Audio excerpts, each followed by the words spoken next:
আজ 5 বছর পর দেশে এলাম। কাউকে কিছু জানাইনি যে আজকে আমি আসব। আসলে গত সপ্তাহে আমার গ্র্যাজুয়েশন কমপ্লিট হয়েছে আর ভিসা কাল হাতে পেয়েছি, তাই সবাইকে সারপ্রাইজ দিব বলে আর জানিয়ে আসিনি। কিছুক্ষণ আগে দেশের মাটিতে পা রাখলাম, তাও আবার 5 বছর পর। মাটির গন্ধে মন প্রাণ জুড়িয়ে গেল। মনটা খুব ছটফট করছে বাবা মাকে দেখার জন্য। তাই আর এয়ারপোর্টে দেরি না করে বাসার উদ্দেশ্যে রওনা হলাম। যেতে 2 ঘন্টা সময় লাগবে। ততক্ষণে আপনাদের আমার পরিচয়টা দিয়ে নেই, যদিও অনেকেই আমাকে চিনে। আমি ওমর ফারুক ফাহিম, ওরফে ফাহিম শেখ। পরিবারে আমি, বাবা আর মা। আপুর বিয়ে হয়ে গেছে, তাই সেটা অন্য হিসাব। আর গল্পের নাম অনুযায়ী আমার আরেকটা ছোট ভাই আছে, শুধু গল্পেই আছে, বাস্তবে নেই। আপনাদের পরিচয় দিতে দিতে বাসায় চলে এলাম। ভাড়া মিটিয়ে বাসার দরজায় কলিং বেল দিলাম। তখন একটা ছেলে এসে দরজা খুলে দিল। বয়স 10 বছর হবে হয়তো। বুঝতে বাকি রইল না এটাই আমার ছোট ভাই। আমাকে দেখে বলল, জি, কাকে চাই বলুন? আসলে ফোনে কখনো ওর সাথে কথা হয়নি, তাই চিনতে পারছে না। কিরে মোটু, এখন দেখি আগের থেকে আরো মোটা হয়ে গেছিস। আমি ওকে মোটু বলেই ডাকতাম। আমাকে মোটো বলতেছেন কেন? আর কে আপনি? কাকে চাই? মা, মা দেখো তো কে এসেছে আর আমাকে মোটো বলতেছে। কি হয়েছে? ষাঁড়ের মতো চেঁচাচ্ছিস কেন? আর এখন কে আসবে, তাও এই ভর দুপুর বেলা? ওই মোটু, আমি তোর বড় ভাই ফাহিম। কি, তুমি আমার বড় ভাই? কিন্তু ভাইয়া তো বিদেশে। মা দেখে যাও, ইনি বলছেন ইনি নাকি ফাহিম ভাইয়া। কি আবল তাবল বলতেছিস? তোর ভাই আসলেও তো আমাদের না জানালেও তোর আপুকে জানাবে, কিন্তু তোর আপু তো কিছু বলেনি। ওই মোটু, আর কতক্ষণ দরজায় দাঁড় করিয়ে রাখবি? দে ভাই, ভিতরে যাই। এমনিতে সারা রাত প্লেনে জার্নি করলাম, তারপর 2 ঘন্টা জার্নি করে বাসায় আসলাম। আসলে তুমি ফাহিম ভাইয়া তো? ধুর চাপ তো। আর বল, মা কোথায় আছে? মা রান্নাঘরে আছে। আমি ভিতরে গিয়ে ডাইনিং রুমে ব্যাগ রেখে গেলাম রান্নাঘরে। গিয়ে পিছন থেকে মায়ের চোখ দুটা হাত দিয়ে ধরে ফেললাম। এই কে কে আমার চোখ ধরেছে? দেখি বলো তো, কে হতে পারে? আর কে হবে? আমার সেই দুষ্টু বাদর পোলা ছাড়া কে হবে? আমি চোখ ছেড়ে দিয়ে বললাম, তুমি কিভাবে বুঝলে যে আমি? আমি তোর মা, আমি না বুঝলে কে বুঝবে? তা এভাবে কাউকে কিছু না জানিয়ে আসলি যে? লাস্ট সপ্তাহে গ্র্যাজুয়েশন কমপ্লিট হয়ে তাই চলে এলাম, আর সারপ্রাইজ দিব বলে কাউকে জানাইনি। আচ্ছা যা, গিয়ে ফ্রেশ হয়ে খেতে আয়, আমি খাবার রেডি করছি। আর তোর বাবাকে কল করে আসতে বলছি। আচ্ছা বলে ফ্রেশ হতে চলে গেলাম। ফ্রেশ হয়ে খাবার টেবিলে চলে এলাম। এসে দেখি বাবাও চলে এসেছে। আমাকে দেখে বাবা বলল, তা সায়েন্টিস্ট দেশেই কি গবেষণা করবেন নাকি আবার আমেরিকা চলে যাবেন? এটা কি হচ্ছে? আসতে না আসতেই যাবার কথা বলতেছো? আরে এমনিতেই বলতেছিলাম। আমেরিকার একটা গবেষণাগার থেকে অ্যাপয়েন্টমেন্ট এসেছে, ভাবতেছি কি করা যায়। তা বাবা, এখন তোমার শরীরটা কেমন আছে? এতদিন ভালো ছিলাম না, এখন তুই চলে এসেছিস, তাই তোকে দেখে আগের চেয়ে ভালো হয়ে গেছি। তুই কেমন আছিস তা না বলেই আগে কাজের কথা জিজ্ঞাসা করে ফেললাম। আরে এটা তেমন কিছুই না। ভাবতেছিলাম বিকেলে একটু বের হব, কারণ অনেক বছর পর দেশে এলাম, তাই নিজের এলাকাটাকে আবার নতুন করে দেখব। আজকে না, কালকে যেও সকালে। আজকে এমনিতে অনেক জার্নি করে এসেছো। আচ্ছা ঠিক আছে। কথা বলতে বলতে দুপুরের খাবার শেষ। তারপর বিছানা ছেড়ে উঠে ফ্রেশ হয়ে নিচে নামলাম। তখন মা এসে নাস্তা করতে দিল। তখন শিওর হলাম যে এখন সন্ধ্যা। তারপর নাস্তা করে বের হলাম। অনেক বছর পর সেই চিরচেনা শহরে বের হলাম। এখানের অনেক কিছুই পরিবর্তন হয়েছে। আমার ছোটবেলার অনেক বন্ধুরা এখনও এখানেই থাকে, কিন্তু শহরের অনেক পরিবর্তন হওয়ায় তাদের ঠিকানা খুঁজে পাচ্ছি না। তাই আর আজকে কারোর সাথে দেখা করতে যাব না। কিছুক্ষণ ঘোরাঘুরি করে বাসায় চলে এলাম। ভাবতেছি আবার যাওয়ার আগে পর্যন্ত বাবার ব্যবসা দেখাশোনা করব। তাই রাতে খাবার টেবিলে বাবাকে বললাম, বাবা, ভাবতেছি আমিও কাল থেকে অফিস যাব, যতদিন দেশে আছি। আজকে তো মাত্র দেশে আসলি আর কাল থেকে অফিসে জয়েন করার কথা বলতেছিস? তো কি হয়েছে? এমনিতেও বাসায় একা একা ভালো লাগে না। ভালো না লাগলে বিয়ে করে ফেল, লেখাপড়া শেষ করে ফেললি, আর ভালো একটা চাকরিও পেয়েছিস। মা, আমি আসতে না আসতে তুমি আবার বিয়ের জন্য উঠে পড়েছো। এমন করলে কিন্তু আমি আগামী সপ্তাহেই চলে যাব। আরে থাক না, কিছুদিন যাক, তারপর না হয় এই বিষয়ে আলোচনা করা যাবে। তা ফাহিম, সেখানে কি তোর কোনো পছন্দের কেউ আছে নাকি? যদি থাকে তাহলে আমাদের ঝামেলাটা কমে যাবে। ধুর, আমি থাকবোই না এখানে। আগামী সপ্তাহেই চলে যাব। আসলেই কি তুই চলে যাবি? আচ্ছা ভাইয়া, তুমি বিদেশ থেকে কি কি এনেছো সেগুলো তো দেখালে না, আর আমাকে দিলেও না। যা, ভুলে গেছিলাম। খাওয়া শেষ করে দিচ্ছি। এভাবে কথা বলতে বলতে খাবার খেয়ে নিলাম। তারপর সবাইকে বললাম আমার রুমে আসতে। সবাই আসার পর সবাইকে তাদের জন্য আনা উপহার বুঝিয়ে দিলাম। মোটু তো খুশিতে লাফাতে শুরু করে দিল। তারপর ঘুমের জগতে হারিয়ে গেলাম। সকালে ফ্রেশ হয়ে নাস্তা করে রেডি হয়ে নিলাম। তারপর অফিসের জন্য বের হব, এমন সময় মোটু এসে বলল যে যাওয়ার সময় তাকে স্কুলে নামিয়ে দিয়ে যেতে, আর বাবা নাকি আজকে আগেই চলে গেছে। কি আর করার, আকিবকে নিয়ে চললাম। তারপর আকিবকে স্কুলে নামিয়ে দিয়ে অফিসের উদ্দেশ্যে চললাম। গাড়ি চলছে তার আপন গতিতে। হঠাৎ একটা মেয়ে গাড়ির সামনে চলে এলো। আসলে মেয়েটারও কোনো দোষ ছিল না, আমি একটু বেখেয়ালি হয়ে পড়েছিলাম, তাই এমন হলো। ভাগ্য ভালো, তাও অ্যাক্সিডেন্ট হয়নি। আমি তার আগে ব্রেক মেরে দিয়েছি। গাড়িটা একেবারে মেয়েটার কাছে গিয়ে থামলো। মেয়েটা ভয় পেয়ে চোখ বন্ধ করে ফেলেছে মনে হয়, তাই আমি তাড়াতাড়ি গাড়ি থেকে নেমে মেয়েটার সামনে গেলাম। গিয়ে জিজ্ঞাসা করলাম আর ইউ ফাইন? মেয়েটা চুপ করে আছে, তাই আবার জিজ্ঞাসা করলাম আপনি কি ঠিক আছেন? কোথাও লাগেনি তো আপনার? তখন মেয়েটা চোখ খুলে তাকালো, তখনও কিছু বলল না। তাই আবার জিজ্ঞাসা করলাম আপনি কি ঠিক আছেন, নাকি কোথাও লেগেছে আপনার? ডাক্তারের কাছে নিয়ে যেতে হবে নাকি? তখন মেয়েটা বলল না, আমি ঠিক আছি। বলে মেয়েটা চলে যেতে লাগলো। আমি পিছন থেকে অনেক ডাকলাম, কিন্তু কোনো রেসপন্স করলো না। তাই আমিও আবার গাড়িতে উঠে অফিসের উদ্দেশ্যে চললাম। কিছুক্ষণ পর অফিসে চলে গেলাম। সেখানে গিয়ে দেখি খুব সুন্দর করে অফিস সাজানো, আর সবাই ফুলের তোড়া নিয়ে গেটে নিয়ে দাঁড়িয়ে আছে। আমি গাড়ি থেকে নামা মাত্রই সবাই একে একে এসে আমাকে ফুলের তোড়া দেওয়া শুরু করলো, সাথে স্বাগতম প্লাস অভিনন্দন জানাচ্ছে। এইসব শেষে বাবা এসে বললেন কি হলো, তোর এত দেরি হলো কেন? আসলে বাবা, রাস্তায় একটা সমস্যা হয়েছিল, তাই আসতে একটু দেরি হয়েছে। ও আচ্ছা, ঠিক আছে, আয়, সবার সাথে পরিচয় হয়নি, পরে চল আমরা আমার কেবিনে যাই। তারপর একে একে সবার সাথে পরিচিত হয়ে বাবার সাথে তার কেবিনে গেলাম। তারপর বাবা আমাকে কাজ বোঝাচ্ছেন। তারপর পিয়ন এসে কফি দিয়ে গেল। আমি আর বাবা কফি খাচ্ছি আর কাজের বিষয় দেখছি। তখনই বাবা বলল শোন, আমি কালকে একটা কাজে মালয়েশিয়ায় যাব 3 দিনের জন্য, আর এই 3 দিন তোকে অফিস সামলাতে হবে। আচ্ছা, তা না হয় হবে, কিন্তু কি কাজে যাবে তা তো বলো। আর এই 3 দিন কোনো মিটিং কি আছে নাকি? অফিসের কাজে যাব, আর কালকে 3টায় মিটিং আছে, আর বাকি সব তোকে ম্যানেজার বুঝিয়ে দিবে। আর মিটিংয়ে উনি তোর সাথেই থাকবেন। তোর যদি কোনো সমস্যা হয় তাহলে ওনাকে বলবি, উনি তোকে সব রকম সাহায্য করবেন। এইভাবে বাবা ছেলে কাজের ব্যাপারে কথা বলতে বলতে লাঞ্চের টাইম হয়ে গেল। তাই ক্যান্টিনে গিয়ে লাঞ্চ করে নিলাম। আমাদের ক্যান্টিনে দেখে সবাই অবাক হয়ে গেল। আসলে বাবা বলেছিল রেস্টুরেন্টে গিয়ে লাঞ্চ করতে, কিন্তু আমি বললাম ক্যান্টিনে যেতে। আমার সাধারণ মানুষের মতো চলাফেরা করতেই ভালো লাগে। তাই সবাইকে বললাম কি হলো, আপনারা লাঞ্চ করা বন্ধ করে দিলেন কেন? সবাই যার যার মতো লাঞ্চ করে কাজে যান। আসলে স্যার, আপনি আমাদের সাথে ক্যান্টিনে বসে খাবেন, তাই একটু অবাক হলাম। অবাক হবার কিছুই নেই, আমিও আপনাদের মতোই একজন মানুষ। তাই সবাই নিজেদের মতো লাঞ্চ করে নিজেদের কাজে ফিরে যান। তারপর বাবা আর আমি লাঞ্চ করে কেবিনে চলে গেলাম। তারপর আবার কাজ করা শুরু করলাম। কখন যে সন্ধ্যা হয়ে গেল তা বুঝতেই পারলাম না। হঠাৎ ফোনটা চিল্লানি শুরু করে দিল, তাই ফোন উঠাইলাম। উঠাইয়া দেখি মা কল দিয়েছে, তাই কল রিসিভ করলাম। পরে মা বলল কি রে, বাসায় কি আজকে আর আসবি না? মার কথা শুনে আমি ঘড়ির দিকে তাকালাম। তাকিয়ে দেখি 6টা বেজে গেছে। আমি মাকে আসছি বলে কল কেটে দিলাম। অফিস থেকে বের হয়ে গাড়িতে উঠে গাড়ি স্টার্ট করলাম। তখনই আবার ফোন চিল্লানি দেওয়া শুরু করলো। যা বাবা, এখন আবার কল দিল কিল্লাই।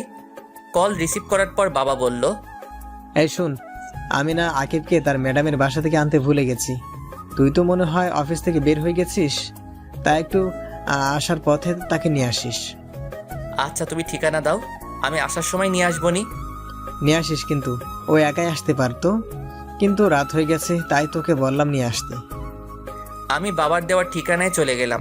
গিয়ে কলিং বেল বাজালাম। তখন যে দরজা খুলে দিল তাকে দেখে আমি হা হয়ে গেছি। তখন মেয়েটা আমাকে দেখে একটা রাগী ভাব নিয়ে আমার দিকে তাকালো আর জিজ্ঞাসা করলো আপনি এখানে কেন? আমার পিছু করছেন না তো? আসলে আমার ভাই এখানে প্রাইভেট পড়ে, রাত হয়ে গেছে তাই ওকে নিতে এসেছি। আপনি মনে হয় এখানে পড়েন, তাই না? মিথ্যা বলার জায়গা পান না। এখানে যে পড়ে তার কোনো বড় ভাই নাই। তাইলে কি ভুল ঠিকানায় চলে এলাম নাকি? হতে পারে, আবার হতে পারে আপনি আমার পিছু করছেন। তাই বাবাকে কল দিলাম, রিসিভ করলে আমি বললাম, বাবা ঠিকানা কি ঠিক দিয়েছো নাকি ভুল? ঠিকানা ভুল হবে কেন? ঠিকানা তো ঠিকই দিয়েছি। এখান থেকে তো বলতেছে যে এখানে যে পড়ে তার কোনো বড় ভাই নেই। আচ্ছা তুই ওকে কল দে, আমি কথা বলছি। পর মেয়েটার হাতে মোবাইলটা দিলাম। বাবা জানি মেয়েটাকে কি বলল। কথা শেষ করে মেয়েটা আমাকে বলল ভিতরে গিয়ে বসতে। আমি ভিতরে গিয়ে বসলাম। তখন একজন মহিলা আর একজন বয়স্ক লোক এলো। বয়স ৪৫ বছর হবে মনে হয়। সম্ভবত ইনারা এই মেয়ের বাবা মা। তাই আমি ওনাদের সালাম দিল। তারপর তাদের সাথে কথা বলতেছিলাম। তখনই মেয়েটা আমাকে এনে নাস্তা দিল আর বলল, আপনি নাস্তা করে নিন, হাকিবের আর কিছু পড়া বাকি আছে। আচ্ছা, আপনি ওর কেমন ভাই হন? জি আমি ওর চাচাতো ভাই। বলেই মুখটা মলিন করে ফেললো। কি জন্য করলো তা বুঝলাম না। তারপর মেয়েটা চলে গেল। প্রায় ৩০ মিনিট পর আকিব আর মেয়েটা বেরিয়ে আসলো, কিন্তু তার ম্যাডামকে তো দেখলাম না। তারপর আকিবকে নিয়ে বেরিয়ে আসলাম। আকিবকে জিজ্ঞাসা করলাম, কিরে মোটু, তুই আর ওই মেয়েটাই কি পড়িস নাকি তোদের ম্যাডামের কাছে? তুমি মেয়ে পেলে কোথায়? কেন, তোর সাথে যে মেয়েটা বের হলো ওইটাই তো তোর সাথে পড়ে। ওইটা? আরে ওইটা হচ্ছে আমার ম্যাডাম। ও, ওইটা তোর ম্যাডাম? হ্যাঁ, কিন্তু কেন? কিছু না, এমনি জিজ্ঞাসা করলাম আর কি। তারপর দুই ভাই আরও অনেক কথা বলতে বলতে বাসায় চলে আসলাম। পরে রুমে গিয়ে ফ্রেশ হয়ে নিলাম। তারপর মায়ের কাছে চলে গেলাম। মাকে গিয়ে বললাম, মা একটা কথা বলবো। বল, কি বলবি? আচ্ছা মা, অধরারা কি এখনো আগের বাসায় থাকে নাকি? না, ওরা এখন আর আগের জায়গায় থাকে না। তুই চলে যাবার কিছুদিন পরেই তারা অন্য জায়গায় চলে গেছে। কিন্তু হঠাৎ তুই তাদের কথা জিজ্ঞাসা করছিস কেন? না, এমনি বলছিলাম। সেই কবে যে তাকে দেখেছিলাম, এখনো মনে হয় আগের থেকে অনেক সুন্দর আর কিউট হয়েছে হয়তো। হতে পারে, কিন্তু তুই এসব বলতেছিস কেন? তুই কি ওকে পছন্দ করতি নাকি? আর করলেও লাভ নাই। কেন? ওর বাবা মা 1 বছর আগে মারা যায়। এখন সে তার মামার বাসায় থাকে। আর গত বছর তার বিয়ে হয়ে গেছে শুনেছি। কথাটা শুনে মনটা খারাপ হয়ে গেল। তাও মাকে বুঝতে না দিয়ে জিজ্ঞাসা করলাম, আচ্ছা বাবা কোথায়? রুমে আছে। কালকে নাকি বিদেশে যেতে হবে মিটিং এর কাজে। বসে বসে তাই দেখতেছে। আচ্ছা বলে রুমে এসে পড়লাম। রুমে এসে বসলাম, তখন একটা মেইল এলো। মেইলটা দেখে অবাক হয়ে গেলাম, কারণ আমাদের একটা এক্সপেরিমেন্ট করার কথা ছিল, আর সেইটা আগামী মাসের 7 তারিখে শুরু করার কথা ছিল, কিন্তু সেটা নাকি আগামী সপ্তাহেই শুরু হবে। শিওর হওয়ার জন্য সিয়ামকে কল দিলাম। সিয়াম আমার classmate. Hello, who are you? Hi Siyam, it's me Fahim. Oh, how are you, dost? Would you receive any mail from SST tab? Yup, just I received a mail from lab. Our experiment will be start on 20 December. So when you are come back USA? I will be back next Friday. Okay? See you soon, USA. Okay, bye. See you soon. তারপর call কেটে দিয়ে বাবার কাছে গিয়ে বললাম, বাবা আসবো? আয়, কিছু বলবি নাকি? আসলে ইউএসএ থেকে মেইল এসেছে, তাই আমাকে শুক্রবার আবার ফিরে যেতে হবে। তার মানে তুই শুক্রবারই চলে যাবি? হ্যাঁ, শুক্রবারই যেতে হবে। যতদিন না তা না হয় বুঝলাম, কিন্তু গেলে আসবি কবে? যতদিন না কাজ শেষ হয় ততদিন আসতে পারবো না। ও, তাহলে আরো 4 দিন বাকি আছে, তারপরে তুই চলে যাবি। কে চলে যাবে 4 দিন পরে? ফাহিম ইউএসএ থেকে মেইল এসেছে, তাই তাকে কাজের জন্য শুক্রবারই চলে যেতে হবে। তা বাবা, এবার গেলে আসবি কবে? সেটা বলা যাবে না। যতদিন না কাজ শেষ হয় ততদিন দেশে ফেরা যাবে না। ওহো, তাহলে তো তোকে যেতেই হবে। তারপর আবার রুমে চলে গেলাম। কিছুক্ষণ পর মা এসে খাবারের জন্য ডেকে গেল। সবাই একসাথে রাতের খাবার খেয়ে নিলাম। পরে রুমে এসে দিলাম এক ঘুম। সকালে ঘুম থেকে উঠে ফ্রেশ হয়ে রেডি হয়ে নাস্তার টেবিলে চলে গেলাম। নাস্তা করে বাবাকে এয়ারপোর্ট ড্রপ করে আমি অফিসে চলে গেলাম। সকাল 11টায় একটা মিটিং ছিল, সেটা করে নিলাম। তারপর সিয়ামকে আবার কল দিলাম। Hey Fahim, বল। আচ্ছা তুই আমার টিকিট কনফার্ম কর, আমি শুক্রবার এয়ারপোর্ট থেকে রিসিভ করে নিব। আচ্ছা, তা না হয় করে দিলাম। তা দোস্ত, মেয়েটা কেমন রে? কোন মেয়ের কথা বলতেছিস? যে আমার বন্ধুটার রাতের ঘুম কেড়ে নিয়েছে। তুই যে কিসব বলতেছিস কিছুই বুঝতেছি না। আচ্ছা এখন বাই, পরে কল দিব। আচ্ছা বাই। কল কেটে দিয়ে আবার অফিসের কাজে মনোযোগ দিলাম। সন্ধ্যায় কাজ শেষ করে বাসায় ফিরলাম। বাসায় ঢোকার সাথে সাথে কিসের সাথে যেন আঘাত লাগলো। খুবই নমনীয় বস্তু, কিন্তু দেয়াল তো শক্ত, এত নরম না। ভাবা বন্ধ করে কি হয়েছে দেখার জন্য সামনে তাকালাম। তাকিয়ে দেখি আকিবের টিচার মাটিতে পড়ে আছে। দেখে মনে হচ্ছে ব্যথা পেয়েছে, তাই আমি ডান হাত বাড়িয়ে দিলাম। মেয়েটা আমার হাত ধরে উঠে দাঁড়ালো। তখনই মা এসে জিজ্ঞাসা করলো, কি রে, এখনো পিছিয়ে আছিস নাকি? এইভাবে কেউ চেঁচায় নাকি? কেন কি নাকি? না, তুমি তো কচি খোকা, আসো তোমাকে ফিটার খাওয়াই। কি রে মা, তুই হাতে ব্যথা পেলে কিভাবে? কিছু হয়নি আন্টি। মা, উনি মনে হয় বের হচ্ছিলেন আর আমি ভিতরে আসছিলাম। তখনই আমি ওনার সাথে ধাক্কা খাই আর উনি পড়ে যায়। আর পড়ে গিয়ে মনে হয় উনি হাতে ব্যথা পেয়েছেন। এত বড় হয়ে গিয়েছিস, এখনো দেখে চলাফেরা করতে পারিস না? দেখ তো, তোর জন্য মেয়েটা কেমন একটা ব্যথা পেয়েছে। আকিব, ফার্স্ট এড বক্সটা নিয়ে আয় তো তাড়াতাড়ি। আন্টি, এর কোনো দরকার নেই। তুই চুপ কর। কোনটা দরকার সেটা আমি বুঝবো, তুই চুপ করে বসে থাক। এমনভাবে সেবা করছে দেখে মনে হচ্ছে ছেলের বউয়ের সেবা করছে। ঠিক বলেছিস, ছেলের বউ তো। আমি কখন কি বললাম আবার? আর তোমার কোন ছেলের বউ কেন, তোর বউ। বললাম। আর ইনাকে তো আমি ভালো করে চিনিও না। ওর নাম হলো ইসরাত জাহান অধরা। আমার ওকে ইসরাত বলে ডাকি। আর ওর সাথেই তোর বিয়ে ঠিক হয়ে আছে। আমি বিয়েই করব না কখনোই। তুই করবি না, তোর বাপ করবে। বাবাকেই করাও, তাইলে তোমার একটা সতীন হবে। দাঁড়া হতচ্ছাড়া, দেখছি বিয়ে কিভাবে না করিস। আন্টি, আমি গেলাম। আরে কই যাস? নাস্তা করে যা, আমি এখনই এনে দিচ্ছি। আর রাতের খাবার না খেয়ে তোকে যেতে দিব ভাবলে কিভাবে?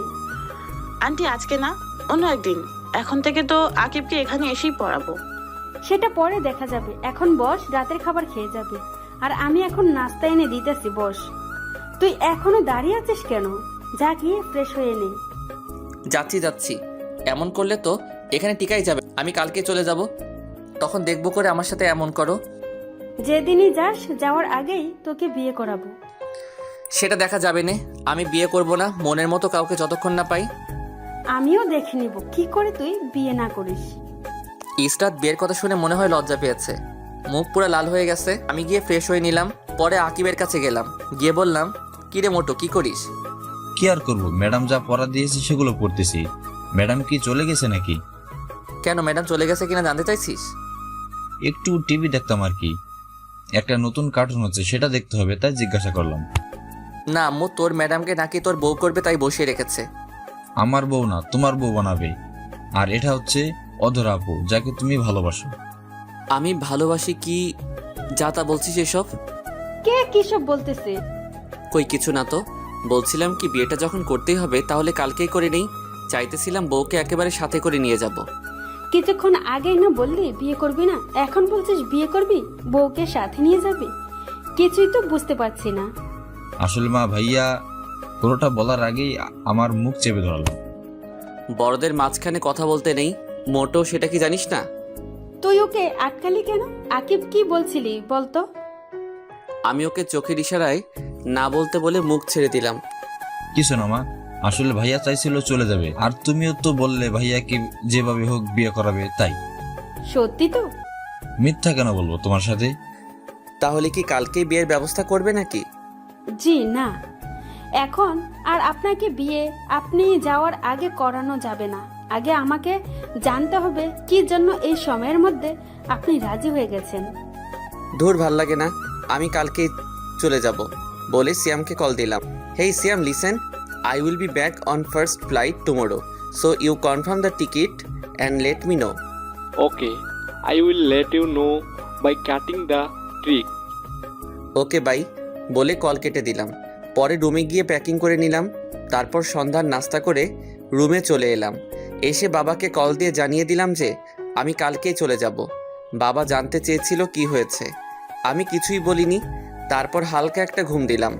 মায়ের ডাকে ঘুম ভাঙলো। ঘুম থেকে উঠে ফ্রেশ হয়ে রাতের খাবার খেয়ে নিলাম।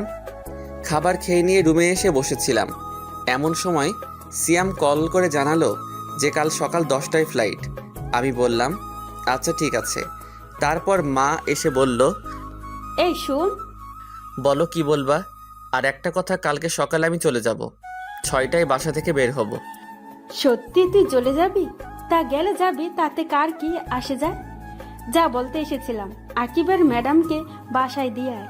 অনেক রাত হয়ে গেছে, তার উপর একটা মেয়ে এসে রাস্তায় যদি কিছু হয়ে যায়, তাই তুই তাকে বাসা পর্যন্ত দিয়ে আয়। আমি যেতে পারবো না, ড্রাইভারকে বলো দিয়ে আসতে। ড্রাইভার তো চলে গেছে। চলে গেছে মানে? এখন কয়টা বাজে? ড্রাইভার চলে গেছে? এখন রাত 11টা বাজে। আর কোনো কথা না বলে ওকে দিয়ে আয়, না হলে এই ঘরে তোর কোনো জায়গা হবে না। কি আর করার, এক প্রকার বাধ্য হয়েই অধরাকে নিয়ে গেলাম। রাস্তায় যাওয়ার সময় একটা কথাও বলেনি। তারপর ওকে ড্রপ করে বাসায় চলে এলাম। তারপর ফ্রেশ হয়ে দিলাম এক ঘুম। সকালে ঘুম থেকে উঠে ফ্রেশ হয়ে লাগেজটা গুছিয়ে নিলাম। রাতেই গোছানো ছিল, কিন্তু কিছু জিনিস গোছানোর বাকি ছিল, সেগুলো গুছিয়ে নিলাম। তারপর রেডি হয়ে ড্রাইভারকে কল দিলাম গাড়ি বের করার জন্য। তারপর বেরিয়ে পড়লাম। 9টার সময় ফ্লাইট। আজ আকিবের বন্ধ, তাই তাকে সাথে করে নিয়ে এসেছি। আর বাবার ফ্লাইটও সকাল 11টায় ল্যান্ড করবে, তাই সে বাবার সাথে চলে যাবে। আর গাড়ি তো আছেই। তারপর আকিবের কাছ থেকে বিদায় নিয়ে এয়ারপোর্টের ভিতরে প্রবেশ করলাম। ভিতরে গিয়ে সব ঝামেলা শেষ করে নিলাম, সাথে টিকিটও কালেক্ট করে নিলাম। আর এয়ারপোর্টে ঢোকার আগে আকিবের কাছে একটা গিফট দিয়ে এসেছি। বলেছি এটা অধরাকে দিয়ে দিতে, আর মাকে যেন কিছু না জানায়। তারপর প্লেনে গিয়ে বসে পড়লাম।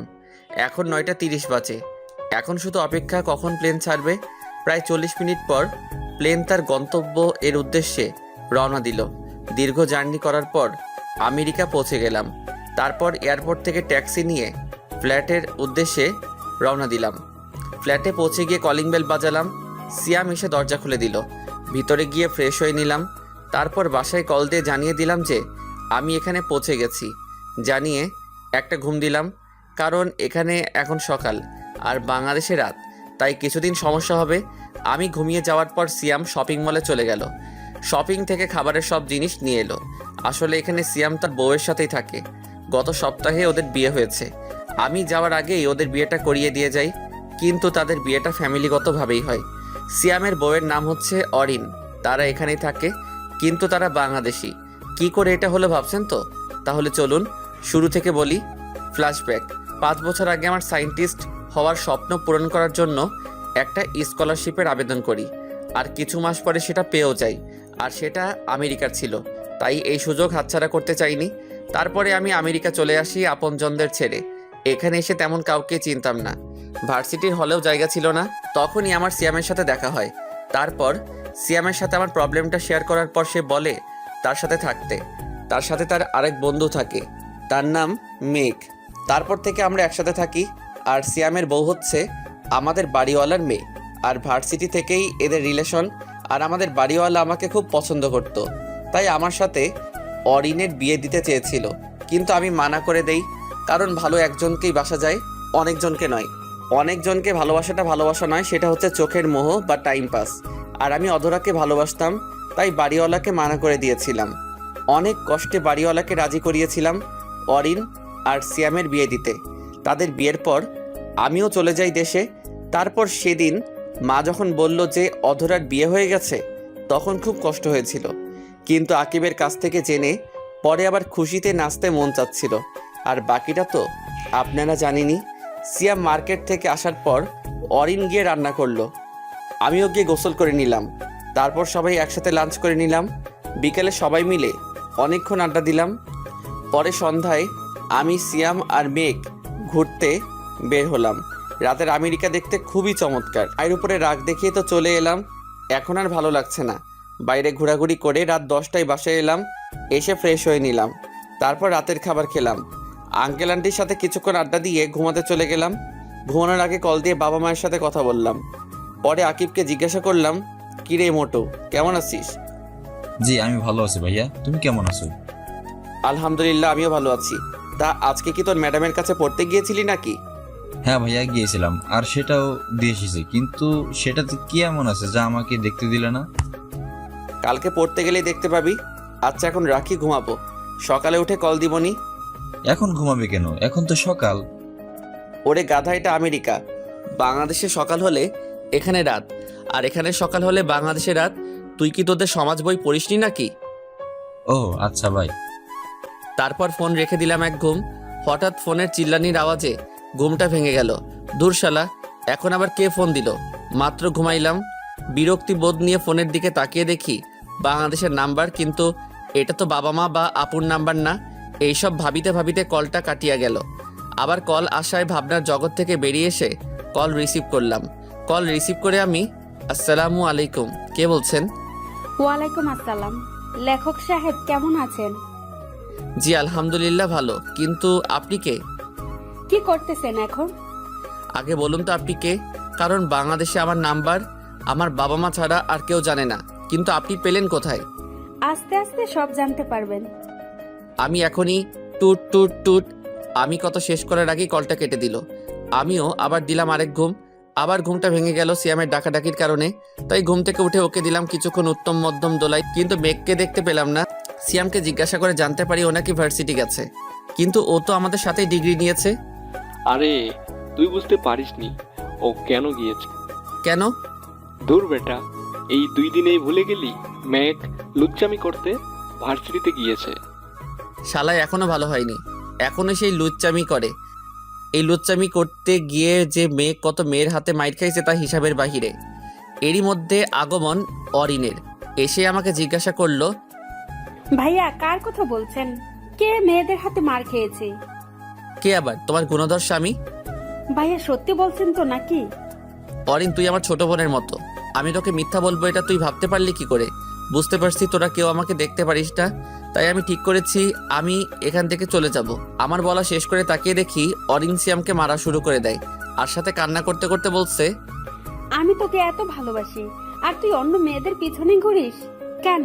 এখন কি আমাকে আর ভালো লাগে না? আরে ফাহিম, এগুলো মজা করে বলেছে, আমি এমন কিছুই করি নাই। তাদের এই রোমান্টিক ঘটনা দেখে বললাম, এই তোরা এভাবেই থাক। বলেই আমি কিছু ছবি তুলে নিলাম। এইসবের মানে কি ভাইয়া?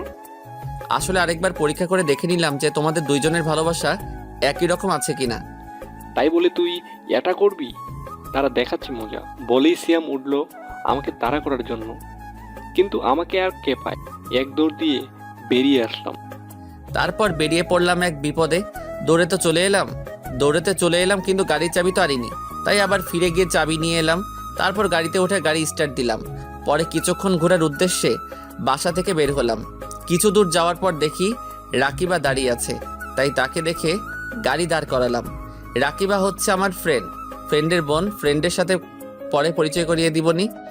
তারপর গাড়ি থেকে রাকিবার কাছে গিয়ে জিজ্ঞাসা করলাম, হেই রাকিবা, কেমন আছো? আরে তুমি এখানে? আমি ভালো আছি। তা ফিরলে কবে? এই তো গতকাল রাতে। তা এখানে কি করো? এই তো একটু বের হচ্ছিলাম, এখন বাসা যাব। তা এত তাড়াতাড়ি ফিরে আসলে যে? এখানে একটা কাজ পড়েছে তাই চলে এসেছি। তা এখানেই থাকার চিন্তা করেছো নাকি? না, এখানে থাকার কোনো প্ল্যান নাই। 6 মাসের একটা কাজ আছে, সেটা শেষ হলেই চলে যাব। তা বিয়ে করবে না নাকি সারা জীবন সিঙ্গেল থাকবা? করবো বলতে বিয়ে তো করেই ফেলেছি আরো 5 বছর আগে। মানে? আপনারা বুঝতে পারেন নাই, সেটা আমি না বলে বুঝবেন কি করে? তাহলে চলুন বলি। আসলে এখানে আসার আগেই আমার আর অধরার বিয়ে দিয়ে দিয়েছিল আমাদের পরিবার, কিন্তু সেটা আমি আর অধরা জানতাম না। যেদিন বাসায় যাই সেদিনই জানতে পারি বাবার থেকে যে আমার আর অধরার আগে বিয়ে হয়ে গেছে। শুধু আমার সেটেল হওয়ার জন্য আগে আমাদের জানাই নাই। এখন আমার পড়ালেখা শেষ প্লাস জবও করি, তাই বলেই দিয়েছে। আর মা চেয়েছিল আমি এখানে ব্যাক করার আগে অনুষ্ঠান করে অধরাকে বাড়িতে আনি। মা মনে করেছিল যে আমি বিয়ের বিষয়ে জানি না, তাই মা বলেছিল যে আকিবের টিচারকে বিয়ে করতে হবে। আশা করি সবাই বুঝতে পারছেন, সাথে রাকিবাও বুঝে গেছে। ও, তাহলে তো একটা ট্রিট পেতেই পারি। তা তো দিবই, কিন্তু আজকে না, কালকে। আর চলো এখন তোমাকে তোমার বাসায় নামিয়ে দিয়ে আসি। তারপর রাকিবাকে তার বাসায় নামিয়ে দিয়ে এলাম। পরে সারাদিন ঘোরাঘুরি করে রাতে রেস্টুরেন্টে খেয়ে বাসায় আসলাম। তারপর দিলাম এক ঘুম। সকালে ফোনের আওয়াজে ঘুমটা ভেঙে গেল। ফোনের স্ক্রিনে তাকিয়ে দেখি মা কল দিয়েছে, তাই কলটা রিসিভ করলাম। কি রে, সেখানে গিয়ে কি ভুলে গেলি নাকি? তোমাদের ভুলবো কি করে বলো তো? না, মনে হলো তো তাই বললাম। আর তা কেমন আছিস? আলহামদুলিল্লাহ ভালো আছি, তুমি কেমন আছো? আমিও ভালো আছি। বাবা আর আকিব কেমন আছে? তারাও ভালো আছে, কিন্তু তুই যে এভাবে চলে যাবি বুঝতে পারিনি। এখানে এলি কিন্তু 1 সপ্তাহ থাকলি না। মা, বোঝার চেষ্টা করো আমি একজন বিজ্ঞানী, আর আমার যে কোনো সময় যে কোনো জিনিস আবিষ্কার করার জন্য ডাক আসতে পারে। যখন ডাক আসবে আমাকে তখনই চলে যেতে হবে। তা বুঝলাম, কিন্তু খাওয়া দাওয়া ঠিক মতো করবি কিন্তু। আচ্ছা মা, ঠিক আছে, এখন রাখি, বাই। আচ্ছা ঠিক আছে, বাই। তারপর ফ্রেশ হয়ে নিলাম, দেখি নাস্তার টেবিলে সবাই অপেক্ষা করছে আমার জন্য। তখন আমিও গিয়ে বসে পড়লাম তাদের সাথে। তখন আঙ্কেল জিজ্ঞাসা করলো, বাবা, তোমাদের এক্সপেরিমেন্ট কবে থেকে শুরু হবে? জি আঙ্কেল, এই তো শুক্রবারে শুরু হবে। তা ততদিন কি তোমাদের সেখানে থাকতে হবে নাকি? জি আঙ্কেল, আমাদের সেখানেই থাকতে হবে। আর একটা কথা আঙ্কেল, আজকে রাতে একটা পার্টি দিতে চাই আপনার বাগানে, যদি আপনার কোনো আপত্তি না থাকে। এতে আপত্তি থাকার কি আছে? তোমাকে আমি বলেছি না, এটাকে তুমি তোমার নিজের বাড়ি ভাবতে পারো। ধন্যবাদ আঙ্কেল, তাহলে আমি আয়োজন শুরু করি। আর হ্যাঁ, আপনাদেরও কিন্তু থাকতে হবে। তা না হয় থাকবো, কিন্তু পার্টিটা কিসের সেটা তো বলো। সেটা সারপ্রাইজ। আচ্ছা বাবা, তাহলে থাক, আর দরকার পড়লে বলিও, আমরাও তোমাকে সাহায্য করব। তা তো করতেই হবে, সব রান্না আন্টি আর অরিনকেই করতে হবে। কি, আমাকে রান্না করতে হবে? জি ম্যাডাম, করতে হবে। আচ্ছা ঠিক আছে, কিন্তু কয়জন আসবে? বেশি না, আমরা যতজন বন্ধু আছি তারাই, আর তাদের সাথে শুধু সাব্বিরের বোন আসবে। আর শোনো, সব কিন্তু বাঙালি খাবার রান্না করতে হবে। ও, তাহলে তো কোনো ব্যাপারই না। ঠিক আছে, বাঙালি রান্নাই করব। তাহলে আমি ইভেন্ট ম্যানেজমেন্টের লোকের সাথে কথা বলতেছি, আর সিয়াম তুই সবাইকে কল করে জানিয়ে দে। আচ্ছা। তারপর আমি ইভেন্ট ম্যানেজমেন্টের লোকদের কল করে আসতে বললাম। কিছুক্ষণ পর এসে তারা তাদের কাজ শুরু করে দিল, আর সন্ধ্যা পর্যন্ত তারা তাদের কাজ করলো। তারপর একে একে সবাই আসা শুরু করলো, আর আমি গিয়ে সবার সাথে কুশল বিনিময় করে নিলাম। তখন সবার মুখেই শুধু একটাই কথা, সারপ্রাইজটা কি? তখন আমি বললাম, অ্যাটেনশন গাইস, অপেক্ষার প্রহর শেষ। জানি আপনারা সবাই অধীর আগ্রহে আছেন যে কী কারণে আজকের এই পার্টিটা। হ্যাঁ, আমরা সবাই জানতে আগ্রহী, তাড়াতাড়ি বলো। আজকের পার্টিটা হচ্ছে আমার বিয়ে উপলক্ষে। কি, তোর বিয়ে? হ্যাঁ রে দোস্ত, এটা আমার বিয়ের পার্টি। আর বিয়েটা আমাদের কাজ শেষ হলেই হবে। তারপর সবাই আগ্রহী হয়ে গেল মেয়েটাকে তা জানার জন্য। আমি সবাইকে বলে দিলাম যে বিয়ের সময়ই তারা তাকে দেখতে পাবে। তখন সিয়াম বলল, দূর বেটা, এখন নাম বললে কি এমন হয়ে যাবে? বিয়ের দিন নাম জানলে কি এমন হয়ে যাবে? তারপর সবাই মিলে পার্টিতে অনেক মজা করলাম। পরে সবাইকে বিদায় জানিয়ে চলে এলাম। তারপর দিলাম এক ঘুম। সকালে ঘুম থেকে উঠে বাসায় কল দিলাম, কারণ গতকাল রাতে পার্টির জন্য কল দেওয়া হয়নি, তাই এখন দিলাম। হ্যালো মা, কেমন আছো? ভালো আছি, তুই কেমন আছিস? আলহামদুলিল্লাহ ভালো আছি। কি করো? এই তো 10টা বাজে, এখন ডিনার করব। আচ্ছা ভাই, তাহলে তোমরা ডিনার করে নাও। আচ্ছা বাই। কল কেটে গিয়ে ফ্রেশ হয়ে নিলাম। সকালে নাস্তা করতে যাব এমন সময় কল এলো। ফোনটা হাতে নিয়ে দেখি সেই অপরিচিতা মেয়ে, তাই কলটা রিসিভ করলাম না। নাস্তা করতে চলে গেলাম। নাস্তা করে এসে দেখি 20টা মিসড কল। চেক করে দেখি সবগুলোই ওই অপরিচিতা মেয়েটা দিয়েছে। দেখতে দেখতে আবার মেয়েটা কল দিল, তাই রিসিভ করলাম। তখন মেয়েটা বলল, ওই, আপনি নিজেকে কি মনে করেন? হ্যাঁ, আমি নিজেকে অনেক কিছুই মনে করি, কিন্তু আপনি কান্না করছেন কেন? জানেন আমি কতটা চিন্তা করছিলাম, আপনি কল ধরছিলেন না বলে। আপনি কেন আমার জন্য চিন্তা করবেন? টুট টুট টুট।